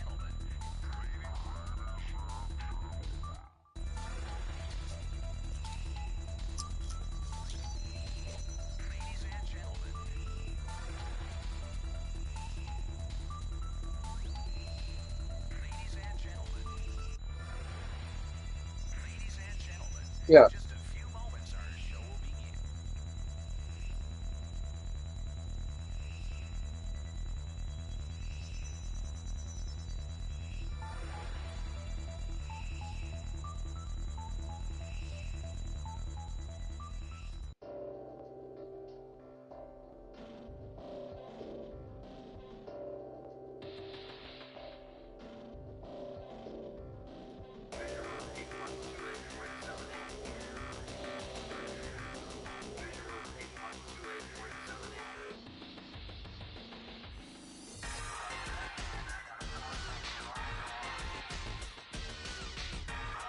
According to you, Chris, you may see yourself as unapproachable. That doesn't mean anybody else would. If that's your perception of yourself, you can be pretty much guaranteed that how you perceive yourself is not how the majority of others perceive you. That's human instinct, is that we perceive ourselves totally different to how others perceive us. That's just human nature. Every single person is guilty of that. Even the person with the best perception and acumen in the world is guilty of that. I'd say some of the people with the best judgment in the world are guilty of that. Presidents, leaders of nations, they're all guilty of that. Of like, oh, I don't perceive myself how others see me. So I can pretty much guarantee you, Chris, that if you see yourself as unapproachable, that's probably not how other people see you.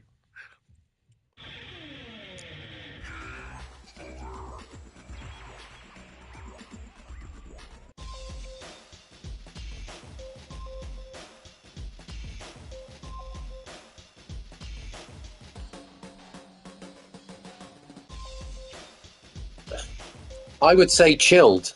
I would say my first thing I would say is chilled. That's what I would say.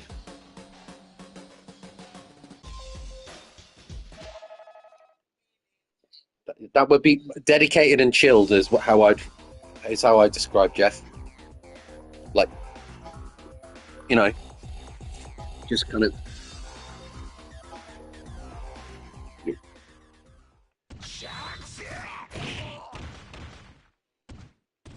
Really?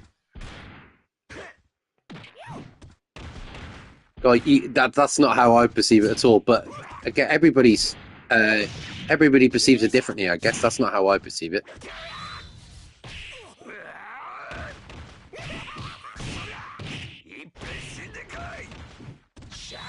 You mean from an outside perspective? Okay. Yeah. You see, I would assume. I don't know. This is just going on my gut instinct from how I've judged people throughout my life. I would say that people would see Jeff as quite a laid-back kind of guy who's very dedicated to what he does. That's how I'd see it. Like if they came and saw him in stream, I'd say, oh, he's quite kind of like chilled and kind of like, yo, how's it going? How you doing? Welcome to the stream. Nice chill guy. And he's really dedicated and focused on what he's doing. So I would say chilled and focused is how I'd describe him. There's not...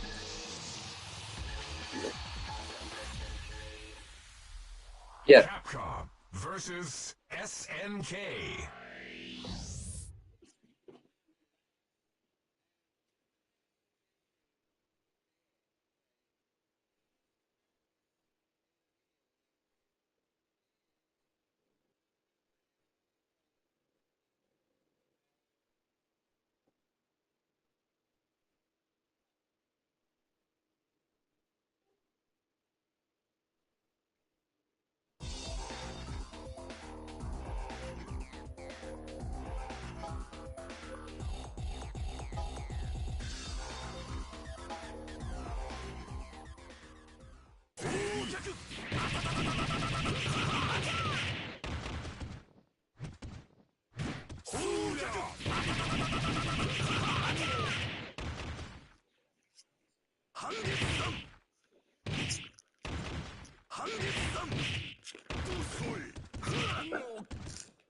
Wish I could help you with stuff like that, but obviously none of us have any idea when it comes to anything like, let alone speedrunning professional wise when it comes to YouTube.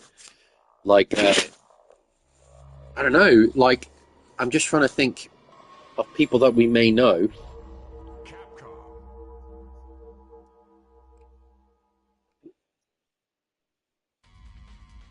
Yeah.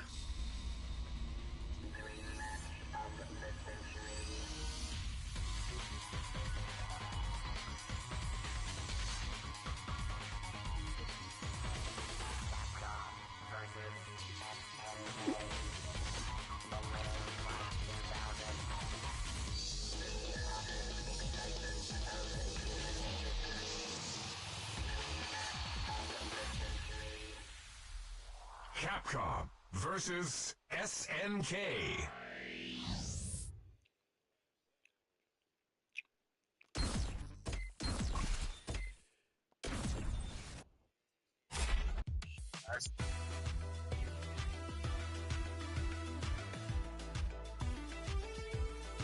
I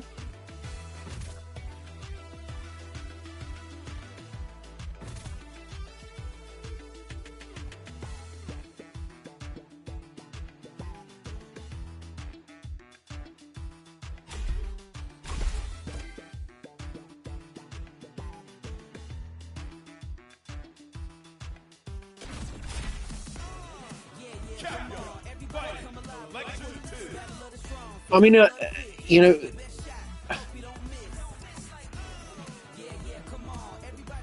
like I was talking to Alexia the other day, and she was telling me about Wes, who obviously works for IGN now. Hello, more or less. How you doing? Say hi as and drop the like. Gotta catch us on out on the replay. Mustache, have fun. Thank you, more or less. God bless you. God bless you. Thank you very much. It's very kind of you to drop in. Thank you very much. But I was talking to Alexia about her husband, and she was saying that since he's joined IGN, he's found that his passion for gaming has gone completely because the deadlines are so hard to hit. He said, like, because they're constantly pumping content out all the time, and he's the head UK editor, and so he's responsible for all the input of like all the UK online distribution of IGN going out, and that, a lot of that is international as well. And she was saying that he's lost his passion for gaming completely, like he's completely lost his passion for gaming. And he was one of the co-founders of Eurogamer. You've heard of Eurogamer? Well, Wes, Alexia's husband, was one of the co-founders of Eurogamer, and they got sold off to a company in America, and then IGN bought them up, and Digital Foundry and all that. And but she was saying that he doesn't play games anymore, and like their little boy Mac, he's like only 7 or 8 years old, and he wants to play games with his dad, but Wes never wants to play it.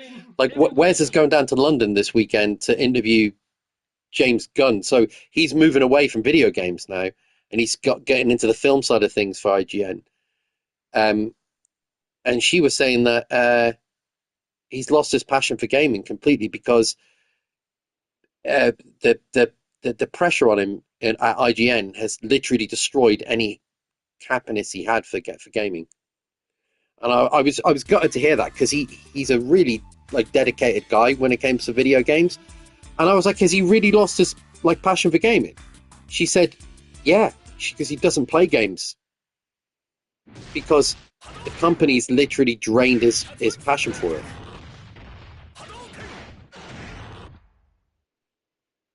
And I was like, fuck me. It just goes to prove. And I said, does he actually enjoy his job? She said, you'd think that. She goes, for example, I told you that he's going down this weekend to interview James Gunn. She said, and you think that'd be like the job of a lifetime and a dream job and all that. He said he's going to be sat in a room with him for approximately 10 minutes, and he'll have to ask questions that are put to him by the CEO. So even though he's lead editor for the UK, he doesn't even get to choose the questions. He's told what questions he's got to ask, and he's a fucking editor. And so he's just going to be sat in a room for 10 minutes talking to James Gunn, and then he'll be led out of the room, and that's it. Then he's got to go home, and then he's got to sort it all out and type it all up and get it all done. She goes, it sounds like his job is like a cushy job. She goes, it's not. She goes, he doesn't do anything. She goes, all he's doing is making sure people are constantly hitting their deadlines, which he constantly feels guilty about. He said he's suffering from stress because he feels like he's putting pressure on people that he really respects. And she said he never plays games anymore. She said he's lost loads of weight. So fuck. She's like, you know, this is the job he always wanted, and she said he fucking hates it.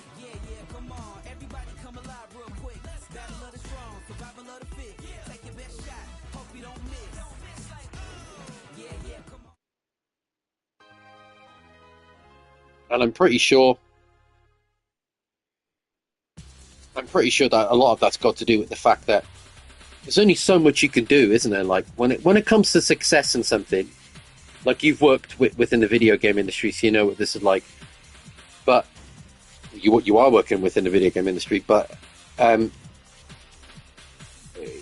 success only brings a certain amount of happiness. It only brings you a happiness to a degree, and after a while, you realize that's not what's going to make you happy. You think that's what you're striving for is going to make you happy. Like, I'd love to, like, in terms of YouTube, my dream would be to be able to, like, make documentaries and stuff and video reviews like I used to years ago. But I've got so out of whack with it. It's so long since I've done it, because that's what I originally started off doing on YouTube.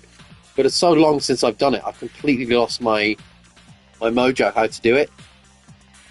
And editing has moved on so much since I did it. Like when I did my documentaries on YouTube, that was back in 2012 and 13. But the whole process of editing has moved on so much now. We're in a TikTok generation where everything is like quick, bang, bang, bang, bang, bang, bang. You know?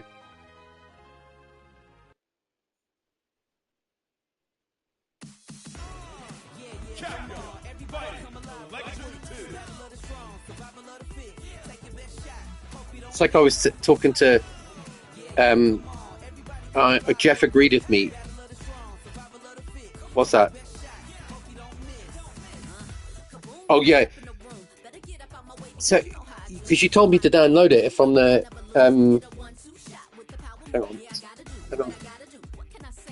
I'm going to go to PlayStation Plus now. PlayStation Plus. PlayStation. Hang on.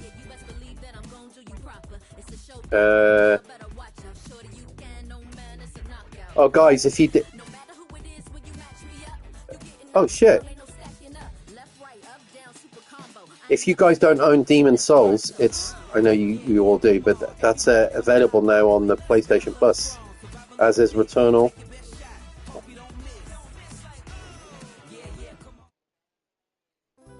Oh, as it. Sorry.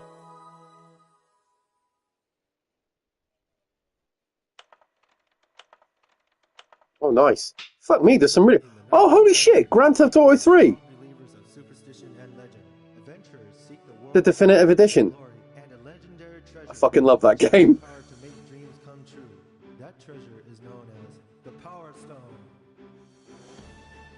Yeah. Oh, Grand Theft Auto 3, the definitive. I'm downloading that. That's a great game. I love Grand Theft Auto 3.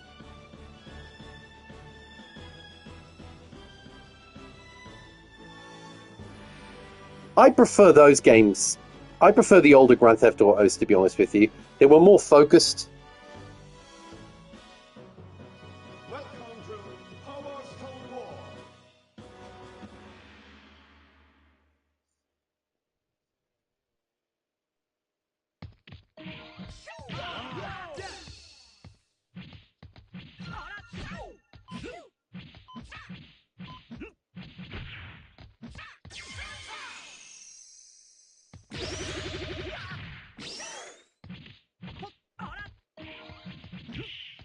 Richard saying,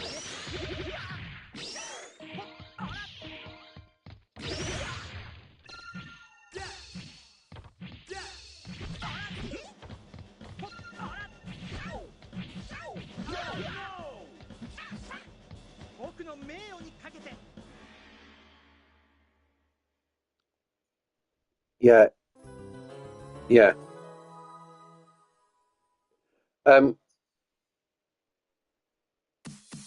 You like that one as well, Rich?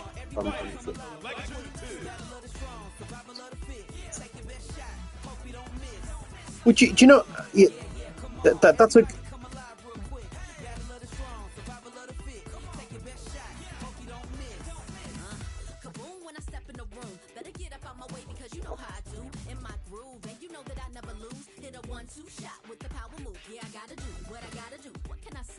Great.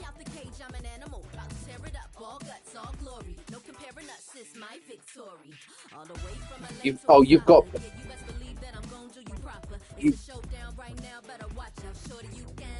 you've got Grand Theft Auto 3 on the Switch, Rich.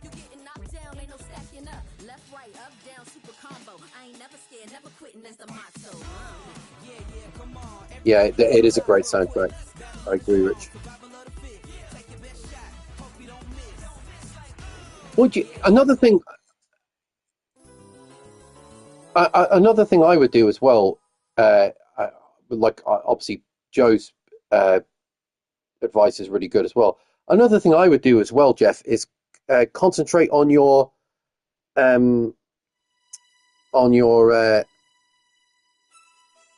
channel. My brain's gone completely blank. So you got your speaking 125 channel, which has got 3,000. What I would do is you're building up a massive community there on that. What I would do is I would maybe concentrate on that and segment. Still do your Taz channel, obviously, but really focus on that, because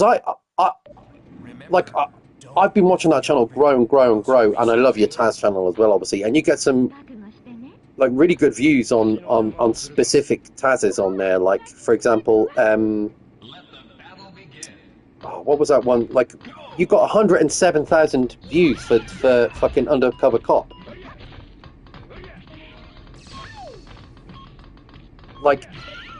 If there's a way you could segment the two channels, sorry, not segment. If you could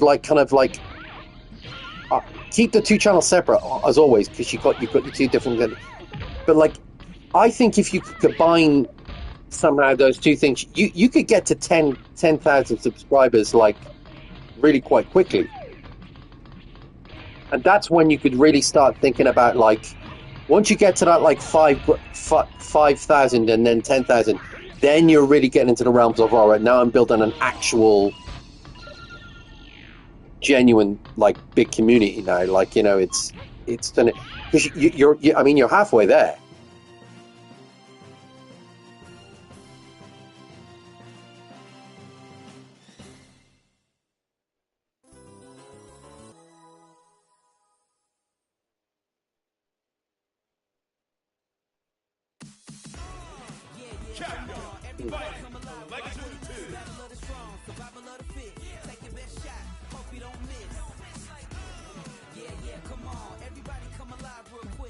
Yeah, it's Matt was saying cross promotion.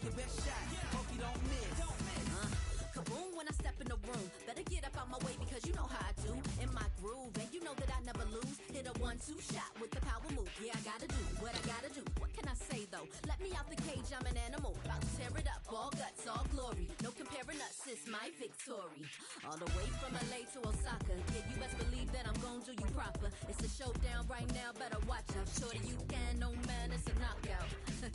No matter who it is, when you match me up, you getting knocked down, ain't no stacking up. Left, right, up, down, Yeah. combo. I ain't never scared, never quitting, that's the motto. Yeah, come on, everybody come alive real quick. Battle of the strong, survival of the fit. Take your best shot, hope you don't miss. Yeah, come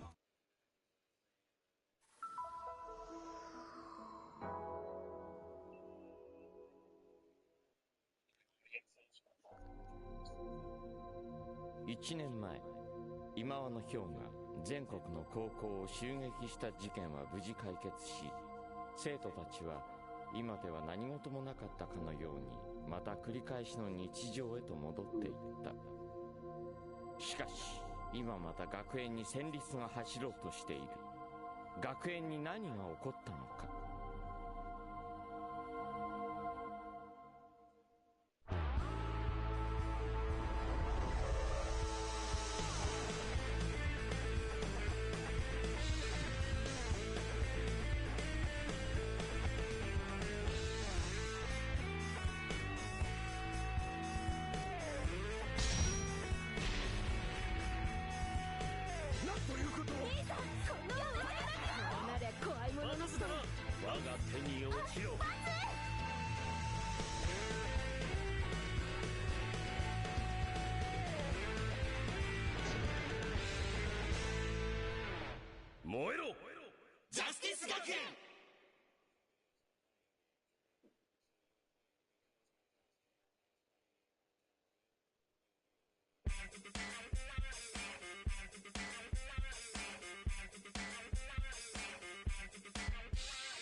Yeah.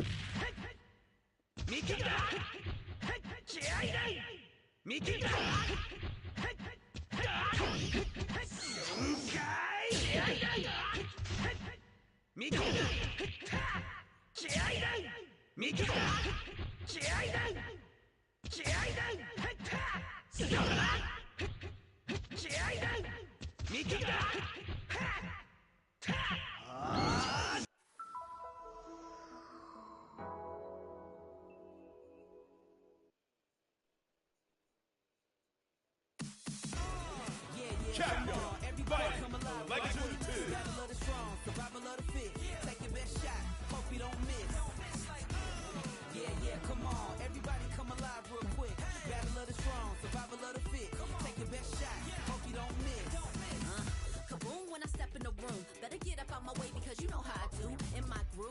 Who did you do a collab with? Oh yeah. Am I going to do a Superman movie review, Dave? Rich? Yeah, I probably will. Yeah. So I'm contemplating if I can. I might try and get down to London for the premiere, but obviously I haven't got tickets to actually get in. I won't be able to get into the premiere itself, but I might go down.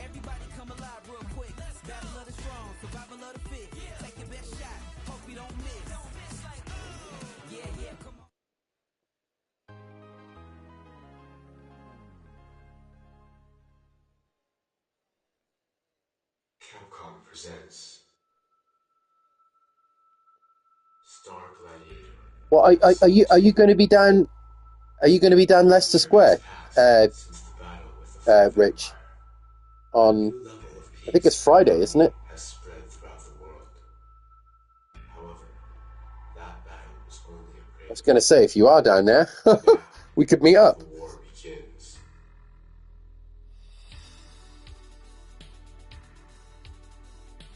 We could meet up in our Superman outfits. Look at me! I'm wearing my cape, Rich.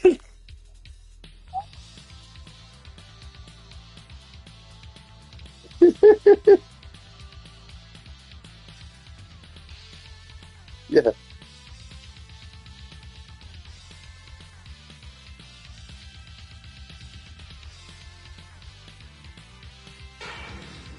Plasma Sword. Nightmare of Bill Stein.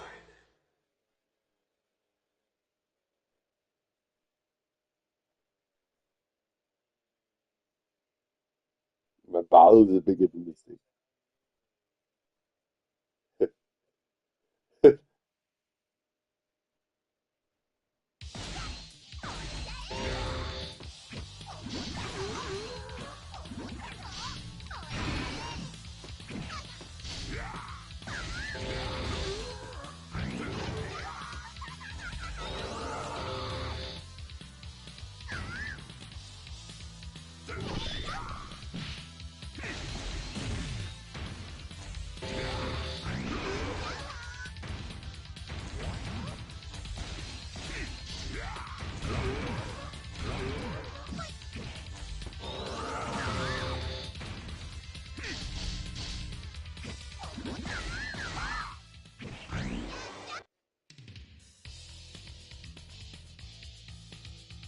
Oh, you mean no, you're on about fucking hell, you're on about the Capcom Ace Attorney.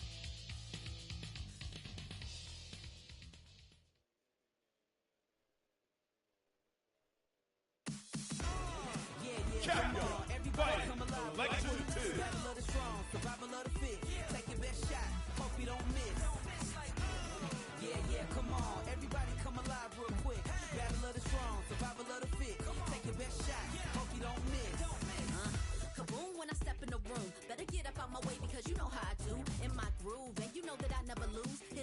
two-shot with the power move. Yeah, I gotta do what I gotta do. What can I say though? Let me out the cage, I'm an animal. About to tear it up, all guts, all glory. No comparing us, it's my victory.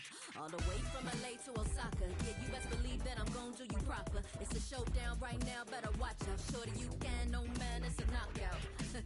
No matter who it is, when you match me up, you getting knocked down, ain't no stacking up. Left, right, up, down, super combo. I ain't never scared, never quitting, that's the motto. Yeah, come on, everybody come alive real quick. Battle of the strong, survival of the fit. Yeah, good idea. Hope we don't miss. Yeah, come on.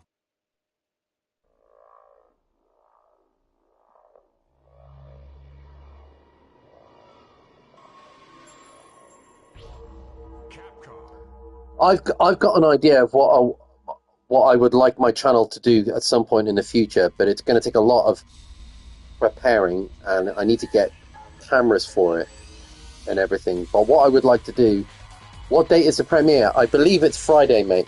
I believe it's Friday. Hang on, I'll tell you now. Superman premiere London. It's Superman premiere Capcom versus SNK. London. It's hang on, I'll tell you now. It is.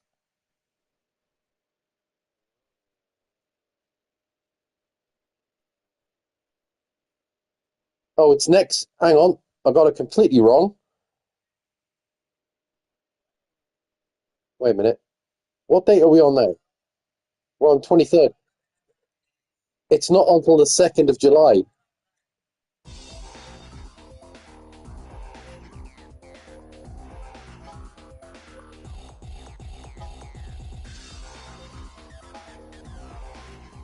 It's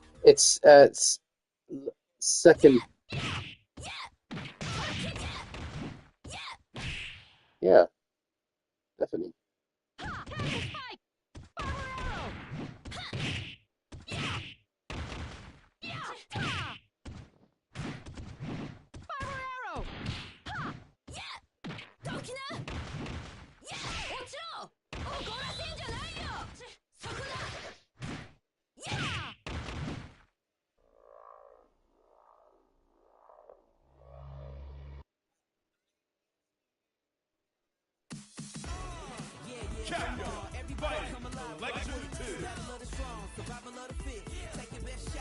We should definitely do more PS5 versus Switch on Street Fighter 6 MLA. I enjoyed that.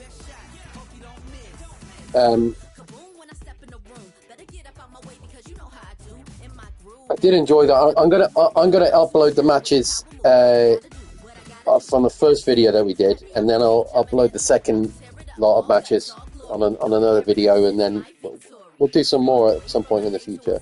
I enjoyed that.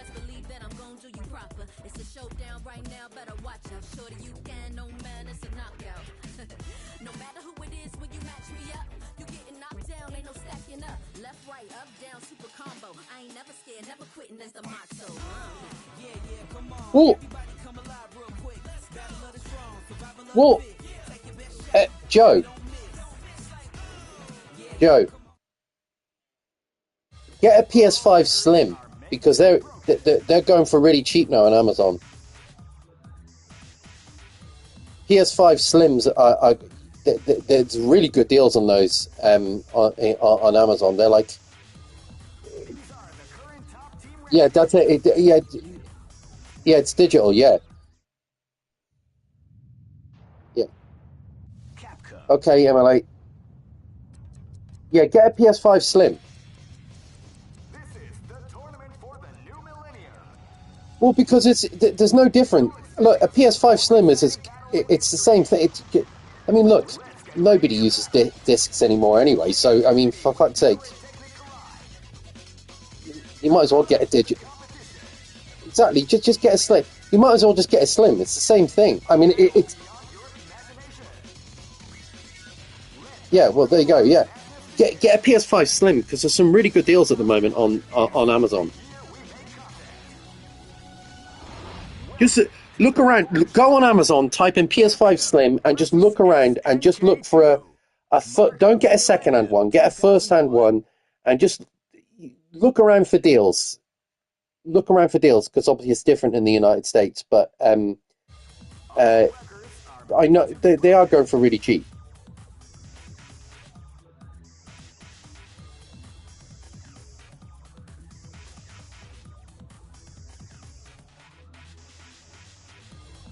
These are the current top team rankings.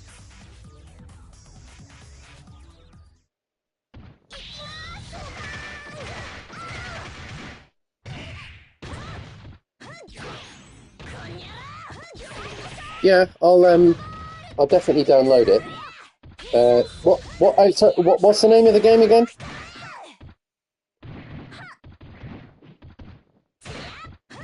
What's the name of the game again?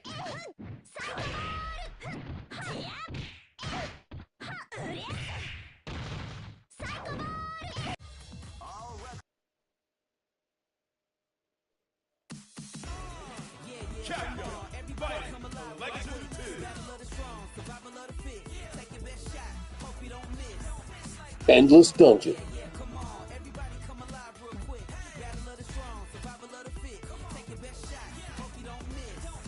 I do love the graphics on this game. They are lush. In my groove, and you know that I never lose. Hit a 1-2 shot with the power move. Yeah, I gotta do what I gotta do. What can I say though? Let me out the cage, I'm an animal. About to tear it up, all guts, all glory. No comparing us, it's my victory. All the way from LA to Osaka. I always like when Sega go for like a different style with their games. They're one of the rare companies that when they try something different, it usually works. Like visually, I'm talking about. They're one of those rare companies where they always try something different, whether it's cell shading, whether it's polygons, whether it's, whatever style they go for, cartoony with Sonic. They're always successful. They always, pretty much they're always successful. Visually, they always have like an identity, Sega, with their games. You can always look at a game and go, I bet Sega made that. They just have that kind of sheet. They've got that pristine sheen to them. Like, Sega games never look cheap. They never look like tacky or like the graphics have just been tacked on top at the last minute or anything. Sega games always look like top tier, like visually, I think. It's always been their modus operandi. Their games always look good.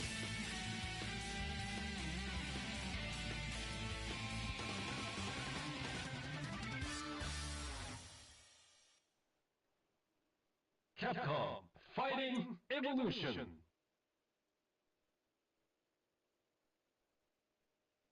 God, I seriously can't wait for fucking Jet Set Radio. Oh my God.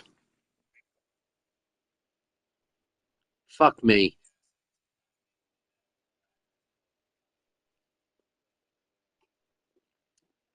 Please just give us even a 10-second teaser of Jet Set Radio, and I will literally buy a new pair of boxer shorts. Just give me that's all I want. A 5-second teaser even. Just something, anything. All I want is just some footage of just something and I'll be happy. It doesn't even have to be long and I'll be like, yeah, cool. Okay, it's on its way. Brilliant. I'll be happy with that even.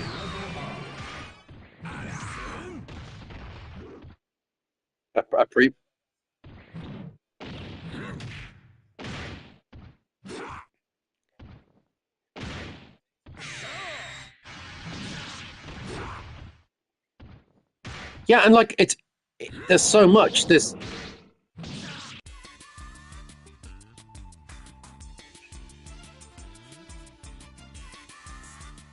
Yeah, Jet Set Radio, Golden Axe, and that bit of footage they showed of Golden Axe, it looks amazing. Jet Set Radio looks amazing.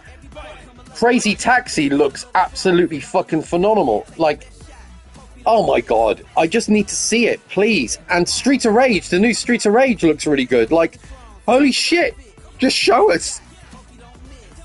Yeah, it's in the trailer. If you go to the Sega trailer from last year, there's a little bit of each game and you can see a little bit of Streets of Rage.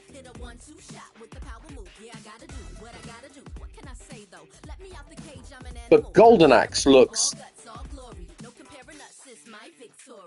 All the way from LA to Osaka. Yeah, you best believe that I'm gon' do you proper. It's a showdown right now, better watch out. Shorty, you can, no man, it's a knockout. No matter They do. who it is, when Rich you is laughing. you getting knocked down, ain't no stacking up. Left, right, up, down, super combo. I ain't Yeah, never you're right. scared, never quitting as the motto. Yeah.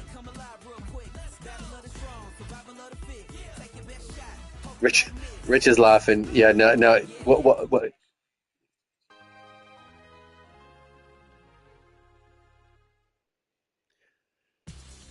Yeah, I checked that out today. I saw a trailer. I saw a trailer for it, and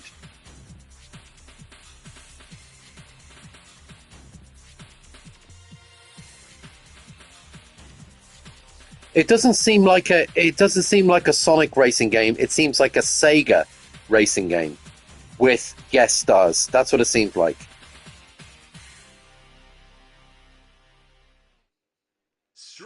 Well, here's what I would do. If I was the head of Sega right now, this is what I would do. They've got it right with what they announced last year. That's brilliant. Everybody was hyped for it. Crazy Taxi, Golden Axe, Streets of Rage, Jet Set Radio. Everything everybody wants. Now, whoever decided on that and signed off on that, they need a raise, because that's what Sega should be focusing on. If they want to build on top of that, here's what you do. Recreate Outrun, and because Golden Axe looks fire, yeah, it does. Recreate Outrun, and because if you can't get the Ferrari license, then make up your own car. Make up your own car. People don't really give a shit. They just want an Outrun game. Honestly, I guarantee you, if you don't use a Ferrari, people will not care. They just want an Outrun game. You can put a red sports car in there that looks like something else, or just make it Outrun. Just have the same beach levels and different courses. Have an open world Outrun. There you go. Open world Outrun. Do what Mario Kart is doing at the moment. Mario Kart World. Have like an open world fucking Outrun. That'd be fucking amazing. Like, they're thank you, bro. But like having Outrun open world would be fucking incredible.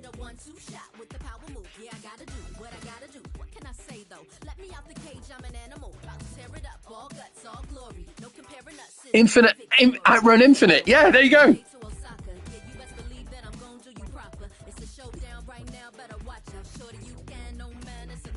Yeah. WSP, YT Hurricane. How you doing, buddy?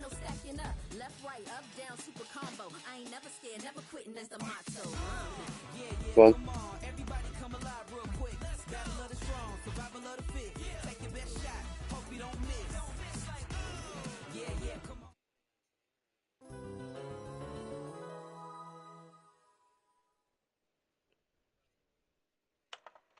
Thanks for coming, YT.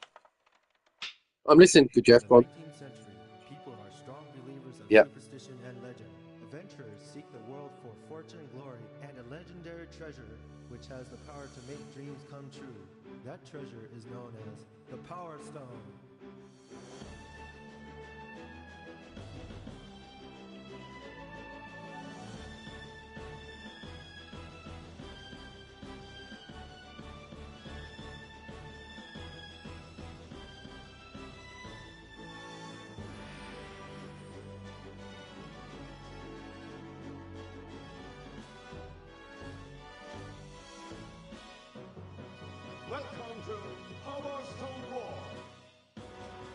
Well, I think I.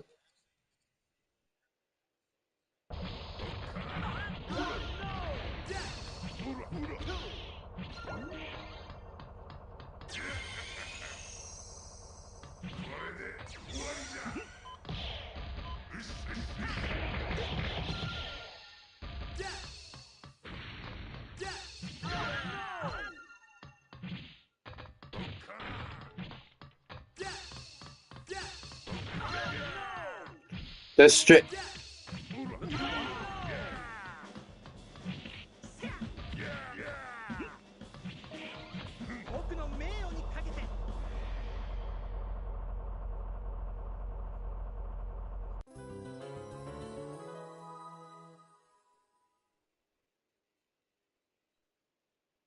Yeah, that new Shinobi looks really good.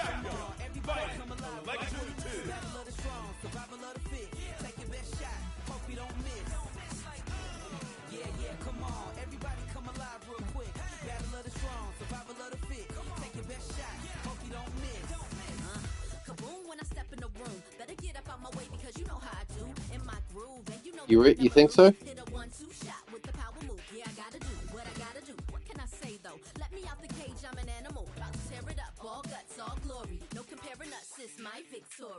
All the way from LA to Osaka. Yeah, you best believe that I'm gonna do you proper. It's a showdown right now. Alpha stages. You can, no man, it's a knockout. No matter who it is, when you match me up, you getting knocked down, ain't no stacking up. Left, right, up, down, super combo. I ain't never scared, never quitting as the motto.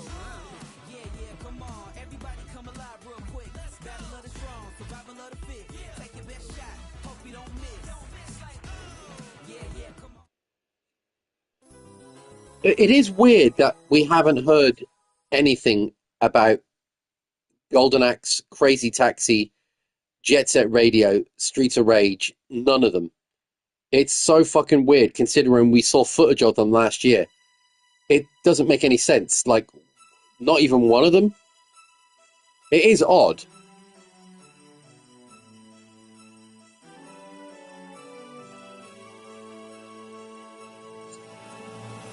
Without warning, a dark cloud fills the sky, and then a huge shadow blankets the entire world with roaring that shakes the entire land. Suddenly, a mysterious floating castle appears out of nowhere. In the blink of an eye, the Power Stone heroes are caught and transported to the floating castle.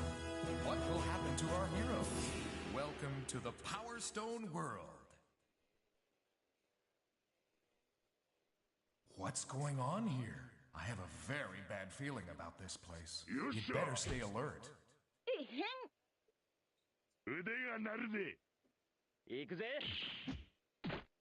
Let the battle begin. Go!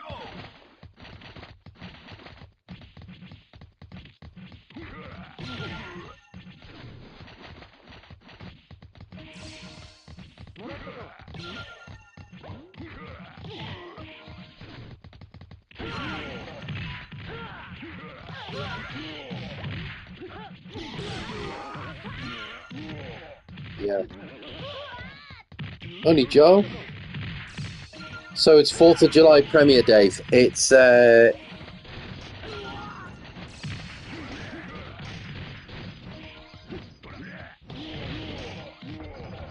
it's July 2nd. July 2nd, Rich.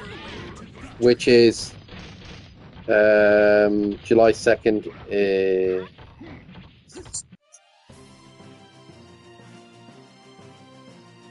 Wednesday. What a shitty day to have a premiere. Wednesday.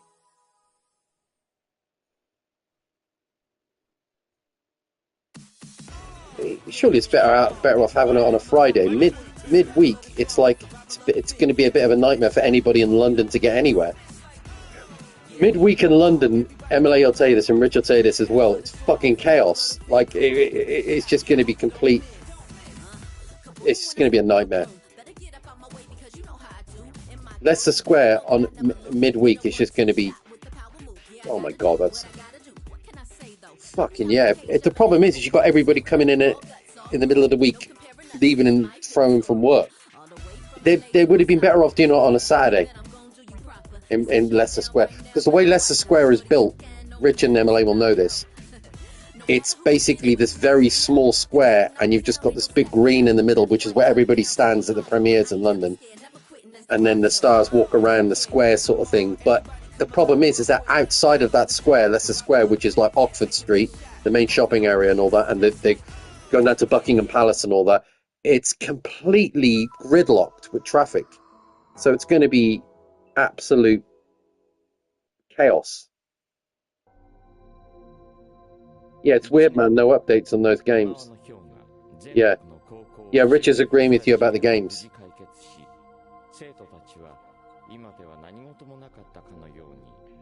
You know, well, I mean, look, Capcom have really brought it back.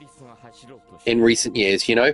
They really have with these collections they're bringing back. I know they're just retro collections and stuff, but they've really brought it back, Capcom, you know, with with Street Fighter 6 and these collections and stuff.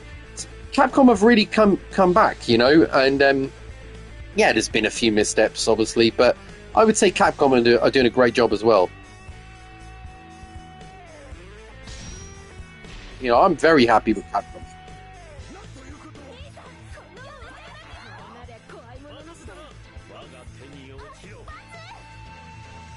Oh yeah, definitely.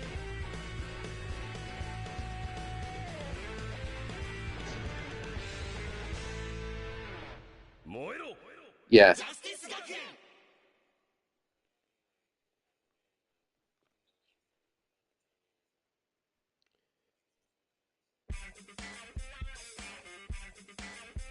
Yeah. You imagine finding parking there would be a nightmare, Matt. It would be, yeah. You're working Wednesday, are you? It's okay. Yeah, it's probably going to be a bit difficult for me to get down on a Wednesday. I don't think I'm going to be able to make it on a Wednesday. Because I won't be able to finish work until 2:30 in the afternoon. And then, yeah, I won't be able to. See, if it was a Friday, I could have taken the Friday off and gone, no, early in the morning. But I can't do that on a Wednesday because I'll have to work Thursday morning. Nah, fuck it. I won't be able to go down either. That's a shame. I mean, I wouldn't have been able to get into the premiere anyway. I was just thinking of maybe just hanging around, like, watching the premiere from a distance. That's what I was thinking. Like a lot of people will be.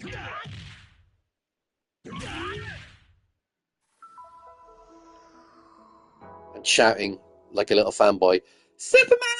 Superman, I'm over here! In my most camp voice ever.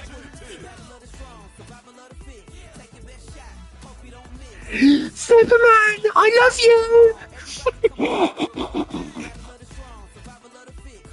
I'll be a little manly there. I'll be like, yo, Superman, I'm over here, bruv. You know what I mean? Yeah?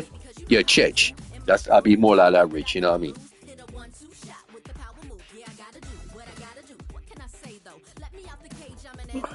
But yeah, I agree with you about Sega. Hopefully we'll hear something by the end of the summer. I think we might actually. Now we're talking about it, I think we might will it into existence. I think it might actually happen. At one of these games events, there'll be some big Sega thing. And now, Sega Presents. We'll all be like, oh! Oh!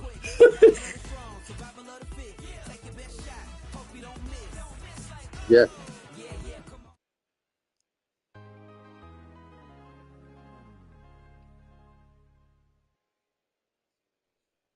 Capcom presents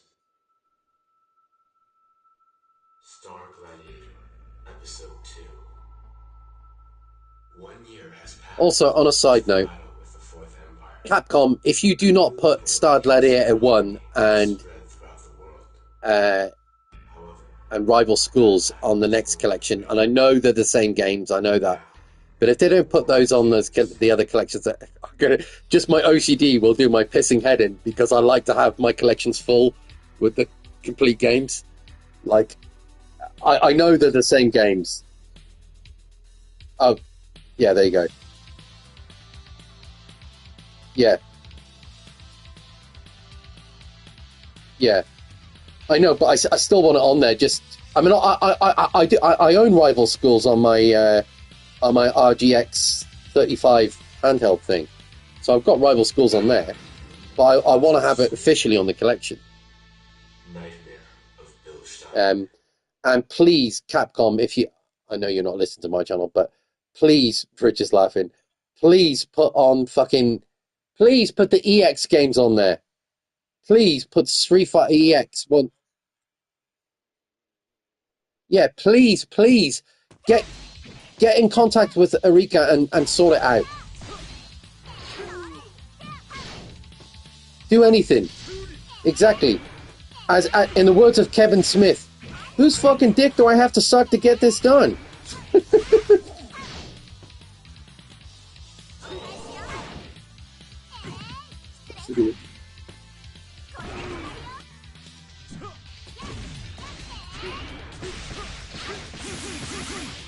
Street Fighter EX, Rival Schools, Star Gladiator 1. I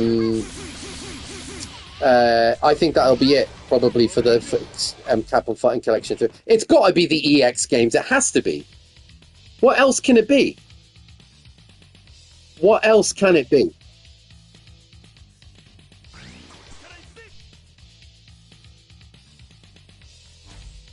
I think that. Oh my god!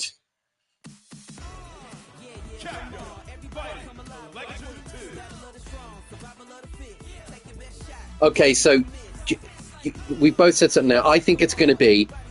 Thank you for. I think they'll get the rights from Disney, because Disney owns the Alien franchise now with Fox. So they'll. No. Think about it. Disney helped them get the Marvel stuff back for the Marvel vs. Capcom collection.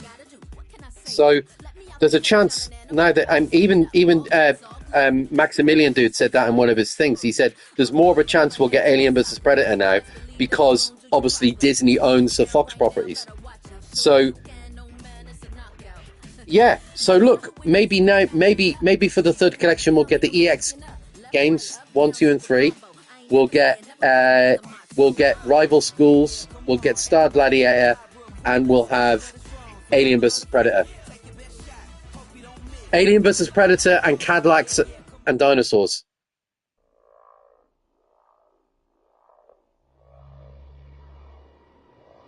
Now that would be a collection. That would be a great collection to finish off the trilogy.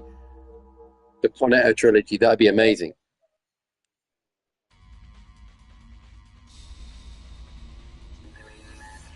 It would be.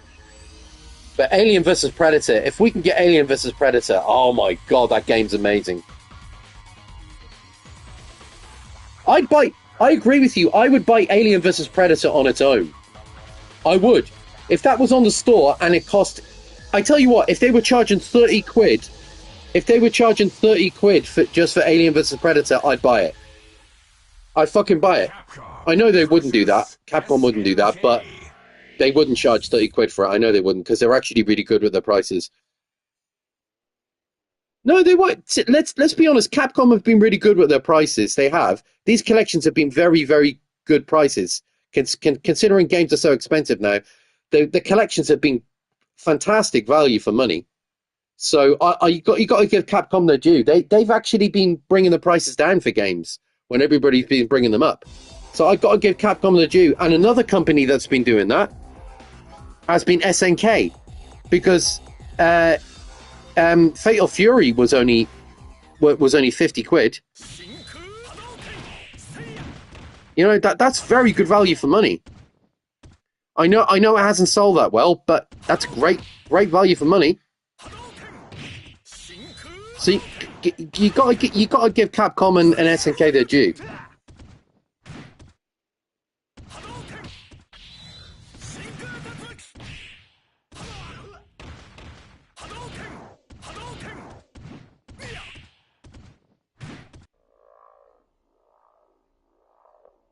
Oh yeah, that'd be a good one.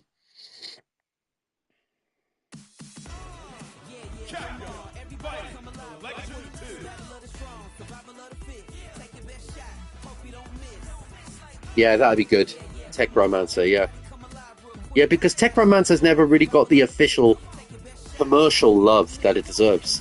Tech Romancer has always been popular among purists, but it's never got the love in the same way. Tech Romancer is kind of went the same way as Darkstalkers. It was loved by a small group of people, but it never got the widespread love it deserved.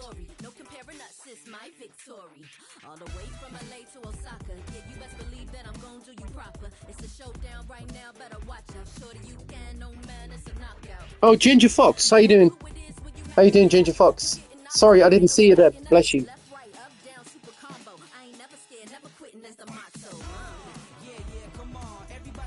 Yeah, Chris just said. Yeah, Chris just said Wasn't Alien versus Predator on the beat 'em up collection? No, Chris, it wasn't. No, it's never been officially released on a collection or anything. So we need Alien versus Predator. Yeah, it's never been officially released. You can play it on emulation and stuff. Obviously, it's very popular on emulation, but it's never been officially released by Capcom. So, how you doing, Ginger? Capcom. Hey, talking about horror, Ginger. Obviously, you're the horror queen. What's your thoughts on the new 2.0 movie? Have you seen the trailer?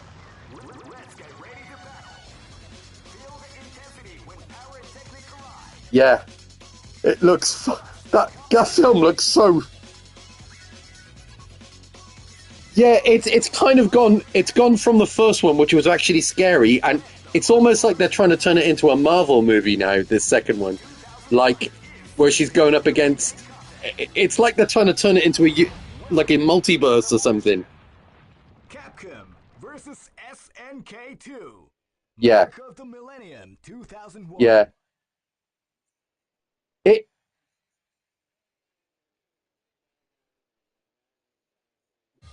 All records are made to be Yeah, broken. so you know what they're doing? The Terminator 2ing it. She'd be like, come with me if you want to live. These are the current top team rankings. Oh, it's so nice. Yeah, you got to give it to Capcom.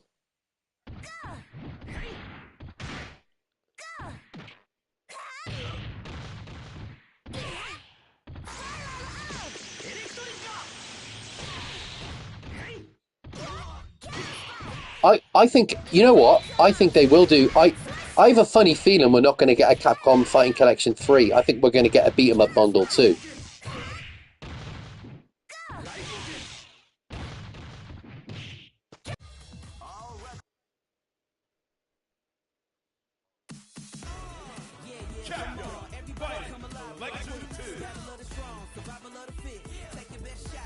And Namco, pull your finger out of your collective anuses and please just release Time Crisis and all your arcade games from the 90s.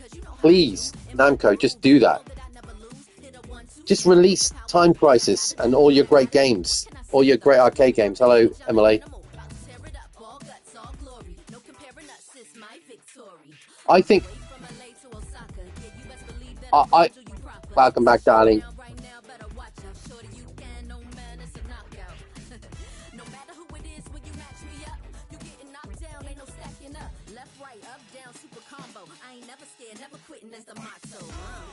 Yeah, but I agree with you to an extent. But then look, the House of the Dead games have been re-released, so like, I think there's a market for these for these shooting games.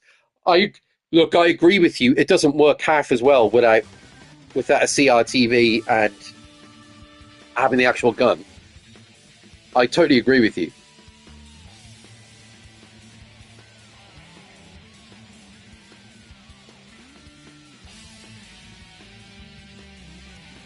Yeah.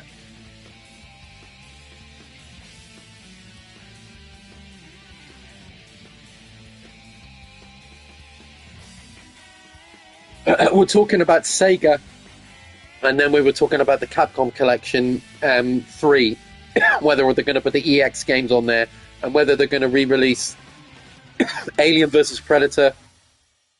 And Jeff was saying about Tech Romancer. Evolution.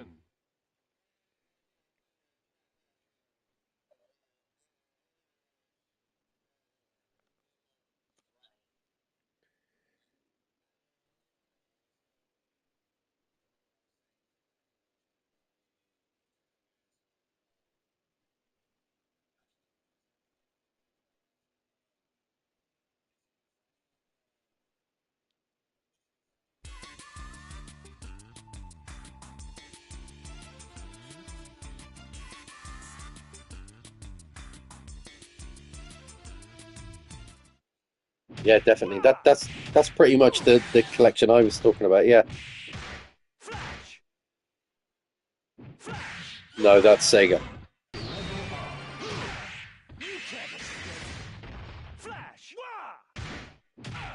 You can play. You can play. I've got Fighting Vipers on Yakuza.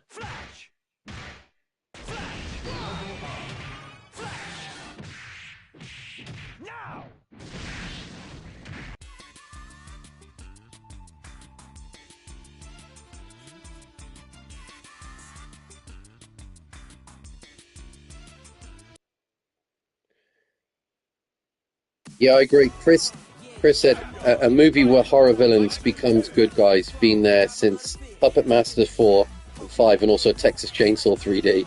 Yeah. But you're right. You're right, MLA, about the collections. You are right about the collections.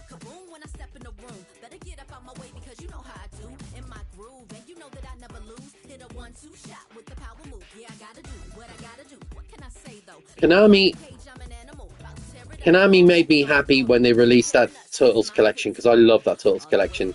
Got the 2 Turtles arcade games.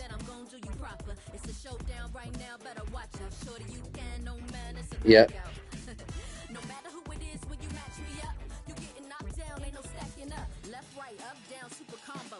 Yeah. Yeah, that's true.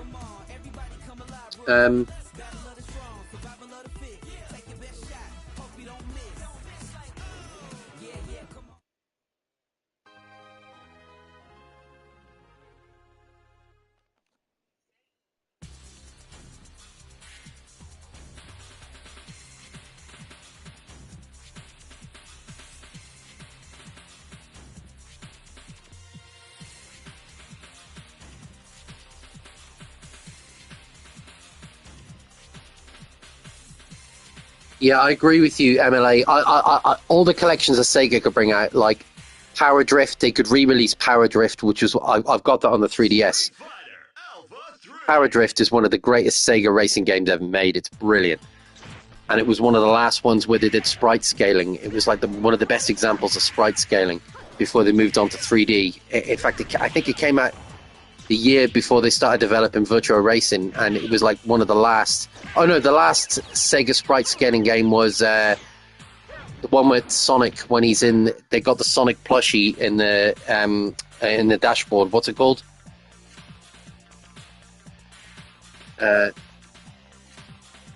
Yeah. No, it's got the Sonic thing dangling from the when you're driving. What was that Sega racing game? It came out just before Virtua Racing. It was the last Sega sprite selling game before Virtua Racing, before they went 3D.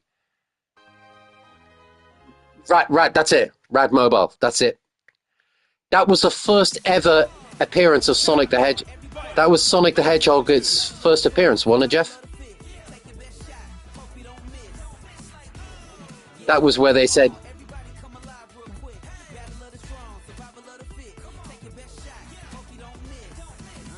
Oh, that's fucking great.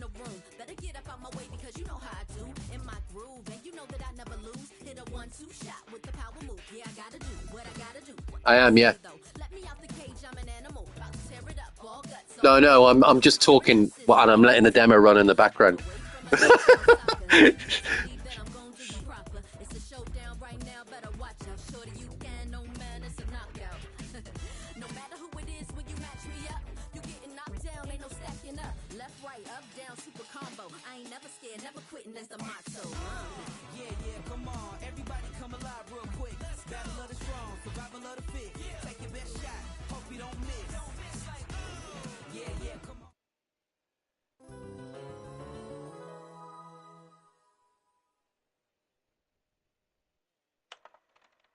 You know what game's going to be most popular on that collection by a mile?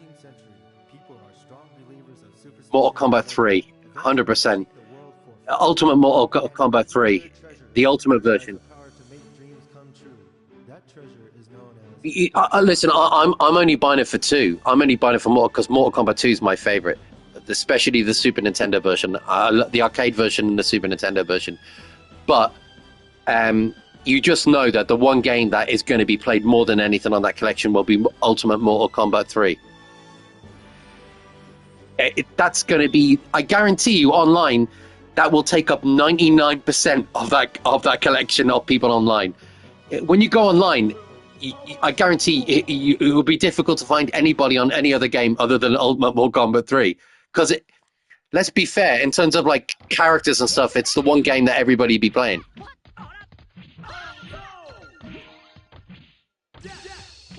Yeah, you're right. 2 will be second. I think Mortal Kombat 4 will do quite well on that collection, actually. Because I think now that it's had time to ruminate with people, I think 4 actually will if not popular online, it will definitely find a new audience. Because I don't think people were kind of in the... It's a bit like Jeff said earlier. It came out at the wrong time when it was released. And I think it will maybe be appreciated a little bit more now in this collection. I always enjoyed it. I loved it. I always liked Mortal Kombat 4, so I never gave a fuck what other people said. I always thought it was an enjoyable game. Fuck them.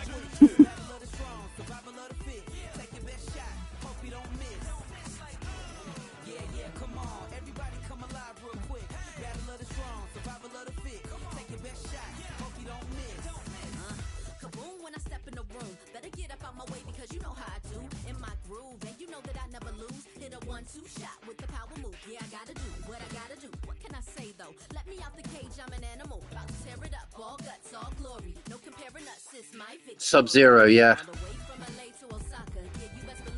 I don't know. Yeah, I didn't hate that game. That game got shat upon when it came out? I didn't think it was that bad. It wasn't that bad. It wasn't great. It wasn't great. It wasn't great, but I don't think it was absolutely terrible.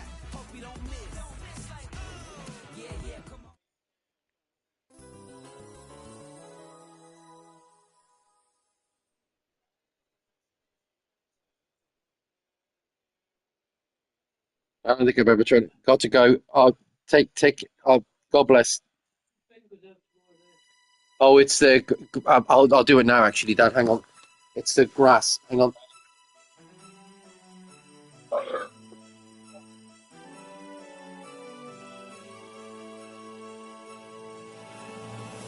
Without warning, a dark cloud fills the sky, and then a huge shadow blankets the entire room with roaring that shakes the entire land. Suddenly, a mysterious floating castle appears out of nowhere.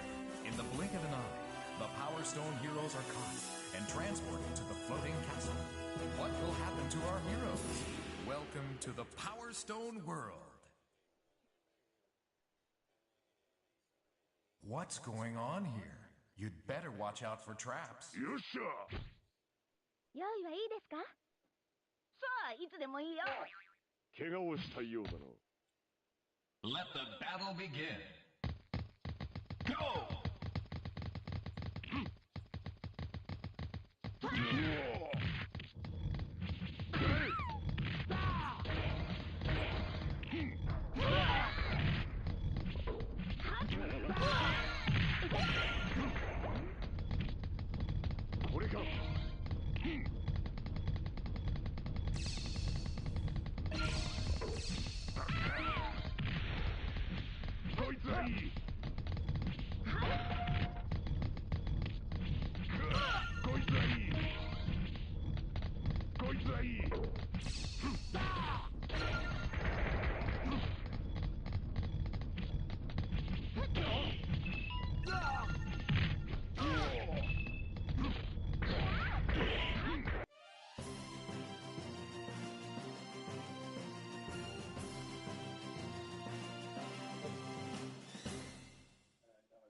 Follow me.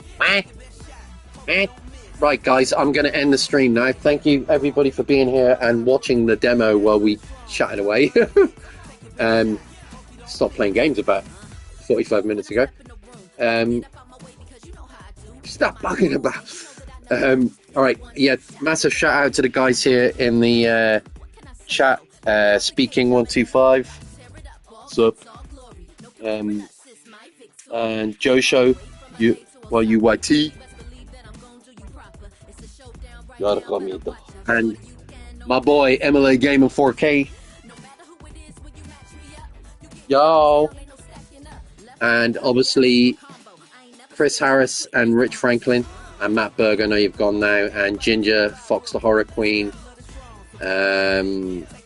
Tiki Hurricane, thank you for coming. More or less rather, Scottish VR Gamer.